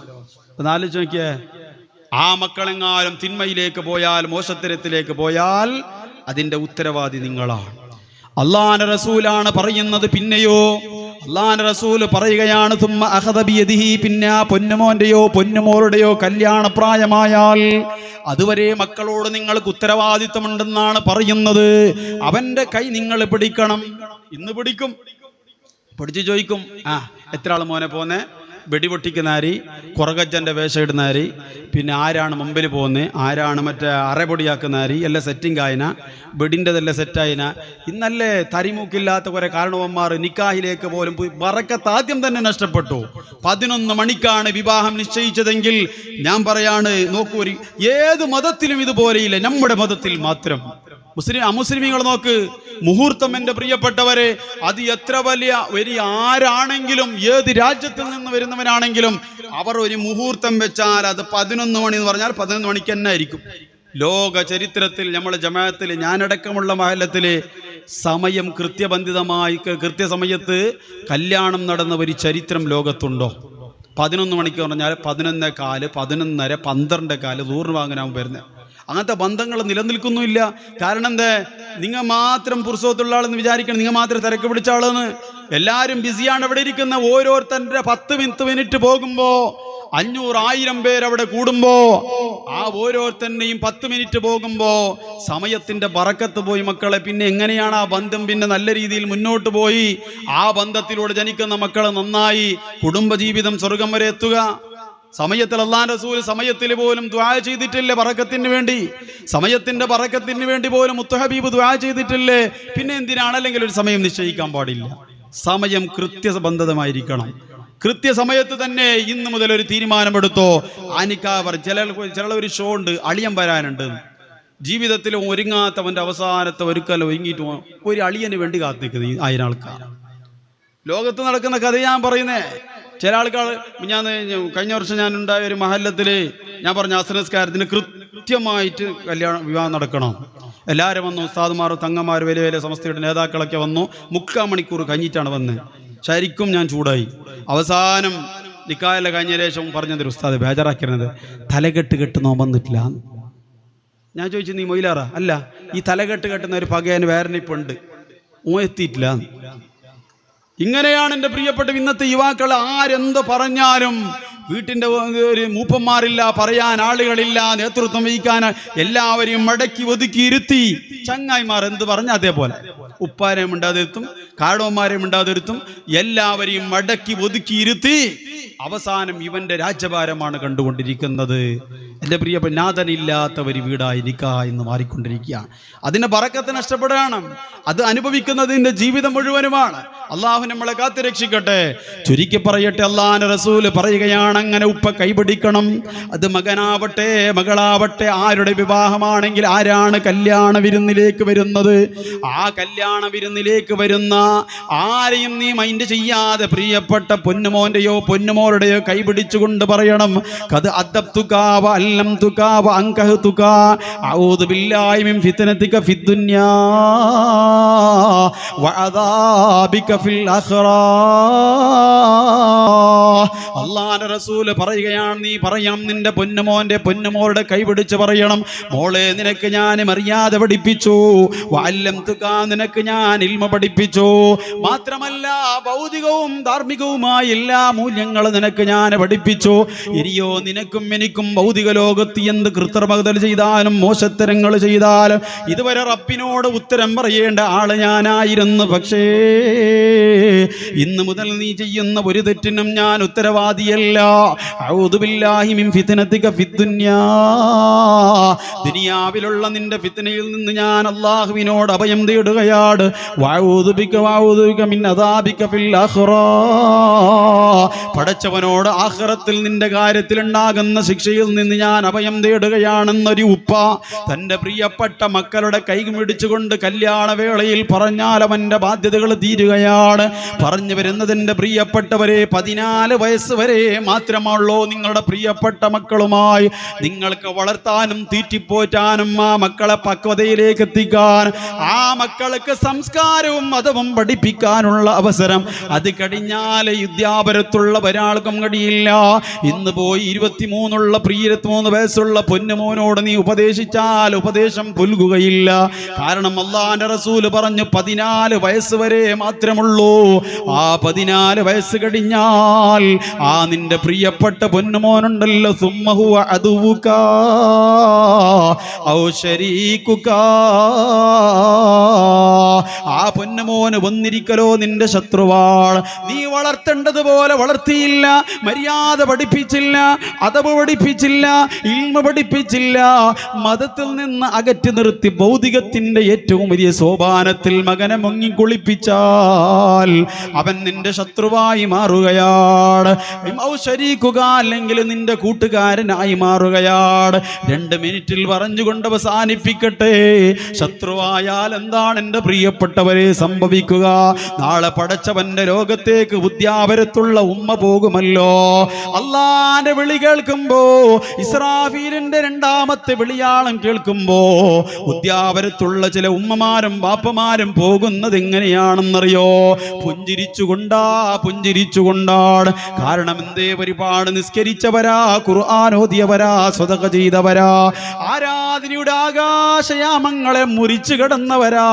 പടച്ചവന്റെ സ്വർഗലോകത്തേക്ക് അവർ പ്രയാണം നടത്തുമ്പോ അല്ലാഹു അവരെ വിളിക്കുകയാണ്. അവർക്ക് ഏൽപ്പിക്കപ്പെട്ട, അവർക്ക് അവകാശപ്പെട്ട സ്വർഗത്തിന്റെ താക്കോൽ അല്ലാഹു നൽകുമ്പോ, സ്വർഗത്തിന്റെ പാസ് അവരുടെ കയ്യിൽ അല്ലാഹു കൊടുക്കുമ്പോ ഒരു ഇബ്ലീസ് പടച്ചവന്റെ മുമ്പിൽ വരികയാണ്. ഒരു ഇബ്ലീസ് അല്ലാഹുവിന്റെ മുമ്പിൽ വരികയാണ്. അല്ലാഹുവിന്റെ റസൂല് പറയുകയാണ്, ആരാണ് ആ ഇബ്ലീസ് എന്നറിയോ? ദുനിയാവിൽ നിന്നെ വഴിപഴപ്പിച്ച ഇബ്ലീസ് അല്ല, നിന്നെ ദുനിയാവിൽ മോശത്തരങ്ങളിലേക്ക് അവിടെ നിന്ന് ചാടിച്ച ഇബ്ലീസ് അല്ല, മറിച്ച് നിന്റെ ഏറ്റവും ജീവിതത്തിന്റെ ഓരോരോ കണികകളും അല്ലാഹുവിന്റെ ഭൗതിക ലോകത്ത് നീ ഏറ്റവും കൂടുതൽ സ്നേഹിച്ച് താഴെ വെച്ചാൽ ഉറുമ്പരിക്കും, മുകളിൽ വെച്ചാൽ പേനരിക്കുമെന്ന ഭയത്തോടുകൂടെ വളർത്തിയ നിന്റെ മക്കളാ.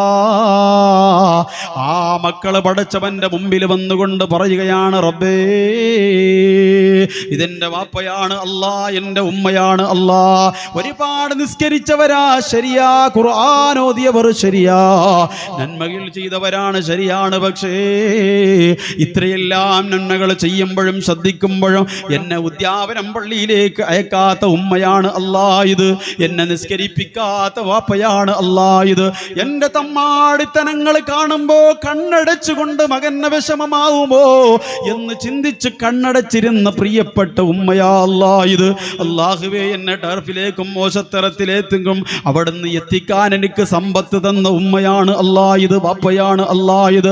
വെറുതെ വിടല്ല അല്ലാ, ഞങ്ങൾക്ക് നേർവഴി കാണിക്കാതെ, ഞങ്ങളെ തിരുത്തണ്ടവിടെ തിരുത്താതെ, അല്ലാഹുവേ പടച്ചവരെ ഞങ്ങളെ നല്ല വഴിയിലേക്ക് കൊണ്ടെത്തിക്കാതെ ഞങ്ങളെ വഴി പിഴപ്പിച്ച ഈ പ്രിയപ്പെട്ടവരെ വെറുതെ വിടല്ല അല്ലാ. ഞങ്ങൾ നരകത്തിലേക്ക് പോയി ഇവർ സ്വർഗത്തിലേക്ക് പ്രവേശിക്കേണ്ട റബ്ബേ എന്ന് പടച്ചവനോട് പരാതി പറയുമ്പോ അല്ലാഹു തആല നിന്റെ കയ്യിലുള്ള സ്വർഗത്തിന്റെ പാസങ്ങോട്ട് വലിച്ചെടുക്കുകയാണ്. ഏതൊരു മക്കളാണോ അല്ലാഹുവിന്റെ മുമ്പിൽ പരാതി പറഞ്ഞത്, ആ മക്കളുടെ മുമ്പിൽ നിന്നെ കൊണ്ടിട്ട് വലിച്ചെറിയുമ്പോ അല്ലാഹുവിന്റെ മശറാ ലോകത്താ പ്രിയപ്പെട്ട മക്കളുണ്ടല്ലോ, നിന്റെ മാരടത്തേക്ക് കയറി നൃത്യം ചവിട്ടുമെന്ന് വിശുദ്ധ ഖുർആന് പറയുമ്പോ, വേണ്ട എൻ്റെ പ്രിയപ്പെട്ട ഉദ്യാപരത്തുള്ള പ്രിയപ്പെട്ട ഉമ്മ, മക്കളെ കൊണ്ട് നരകത്തിലേക്ക് കടക്കല്ല വാപ്പാ. അതുകൊണ്ട് അല്ലാഹു തന്ന അനുഗ്രഹമായ പ്രിയപ്പെട്ട പൊന്നോമനകളെയുണ്ടല്ലോ, അല്ലാഹു നമുക്ക് സമ്മാനമായി തന്ന പ്രിയപ്പെട്ട പൊന്നോമനകളെയുണ്ടല്ലോ, നാളെ അല്ലാഹുവിന്റെ സ്വർഗലോകത്തേക്ക് ഒന്നിച്ചു കൊണ്ടുപോകുന്ന കൂട്ടുകാരാക്കി മാറ്റാൻ എൻ്റെ പ്രിയപ്പെട്ട രക്ഷിതാക്കളെ ശ്രദ്ധിച്ചോ, ഇല്ലെങ്കിൽ അപകടമാണ്. പലരും മക്കളുടെ കാരണം കൊണ്ട് നരകത്തിലേക്ക് കടക്കുമ്പോ അങ്ങനെയുള്ള ഹതഭാഗ്യരിൽ വിരൽ കടിക്കുന്ന വിഭാഗത്തിൽ പെടല്ലേ പ്രിയപ്പെട്ട പ്രിയപ്പെട്ട ബാപ്പാ. അതുകൊണ്ട് മക്കളെ നന്നാക്കാൻ ആധുനിക ലോകത്ത് മക്കളുടെ വഴികേടുത്തനം വ്യാപിച്ചു കൊണ്ടിരിക്കുന്ന കാലഘട്ടത്ത് എൻ്റെ പ്രിയപ്പെട്ടവരെ, പണ്ട് കാലത്തൊക്കെ തൻ്റെ ഭാര്യമാരുടെ പേരിലാണ് ദുആ ചെയ്യാൻ പറഞ്ഞിരുന്നത്. രോഗത്തിൻ്റെ പേരിലാ, ഗൾഫ് രാജ്യത്തുള്ള ജോലി നിലനിന്ന് കിട്ടാൻ വേണ്ടിയാ, ഗൾഫ് രാജ്യത്തുള്ള വിസ ഒന്ന് ശരിയായി കിട്ടാൻ വേണ്ടിയാ. പക്ഷേ ഇന്ന് എത്ര പ്രയാസങ്ങൾ ഉണ്ടെങ്കിലും പരിഭവങ്ങൾ ഉണ്ടെങ്കിലും പറയാനുള്ളത്, ഉസ്താദേ എൻ്റെ മക്കളുടെ കാര്യത്തിൽ ദുആ ചെയ്യണമെന്ന് പറയുമ്പോ എൻ്റെ പ്രിയപ്പെട്ടവരെ, നല്ല കാര്യത്തിലല്ല അത്രയും മോശപ്പെട്ട വൃത്തിഹീനതയിലേക്ക് കൂപ്പുത്തിയ മക്കള് ഇന്ന് ഭൗതിക ലോകത്ത് അഴിഞ്ഞാട്ടമാടുമ്പോ, മക്കളെ പേടിച്ച് ജീവിക്കേണ്ട കാലം വരുമ്പോ എൻ്റെ പ്രിയപ്പെട്ട രക്ഷിതാക്കളെ അങ്ങനെയുള്ള ഹതഭാഗ്യരിൽ പെടാതിരിക്കാൻ ഇന്ന് മുതൽ പറഞ്ഞ കാര്യങ്ങൾ ശ്രദ്ധിച്ചോ. അള്ളാഹു നമ്മുടെ മക്കളെ സ്വാലിഹീങ്ങളാക്കട്ടെ, നമ്മുടെ ഭാര്യമാരെ അള്ളാഹു സ്വാലിഹീങ്ങളാക്കട്ടെ. അതുവഴി അള്ളാഹുവിന്റെ ഖുർആൻ പറഞ്ഞതുപോലെ ഖുഅൻഫുസക്കും വഅഹ്ലീക്കും നാറാ, നിങ്ങളെ മാത്രം സൂക്ഷിച്ചാ പോരാ, നരകത്തിന്റെ കണൽക്കട്ടകളിൽ നിന്ന് നിന്റെ ഭാര്യയും മക്കളെയും രക്ഷപ്പെടുത്താനുള്ള ഒരു വഴിയായി ഇൽമിന്റെ സദസ്സ് മാറട്ടെ. അള്ളാഹു നമ്മുടെ മക്കളെയും നമ്മുടെ പ്രിയപ്പെട്ട ഭാര്യമാരെയും ഇവിടെ അന്തിയുറങ്ങുന്ന മഹത്തുക്കളുടെ ബറക്കത്തുകൊണ്ട് സ്വാലിഹീങ്ങളും മുത്തഖീങ്ങളും ആക്കട്ടെ. അല്ലാഹുവേ പടച്ചവനെ, ഈ ബന്ധം നീ സ്വർഗം വരെ എത്തുന്ന ബന്ധമാക്കണേ റബ്ബേ. ഞങ്ങളുടെ മാതാപിതാക്കൾക്കും കുടുംബത്തിനും ദീർഘായുസ് നൽകണേ അല്ലാ എന്ന് മാത്രം പ്രാർത്ഥിച്ചുകൊണ്ട് മഹാനായ നമ്മുടെ ധാരാളം ഉസ്താദും പ്രസംഗിക്കാനുണ്ട്. അപ്പോൾ ഇൻഷാ അല്ലാഹ് അവസാനിപ്പിക്കുകയാണ്.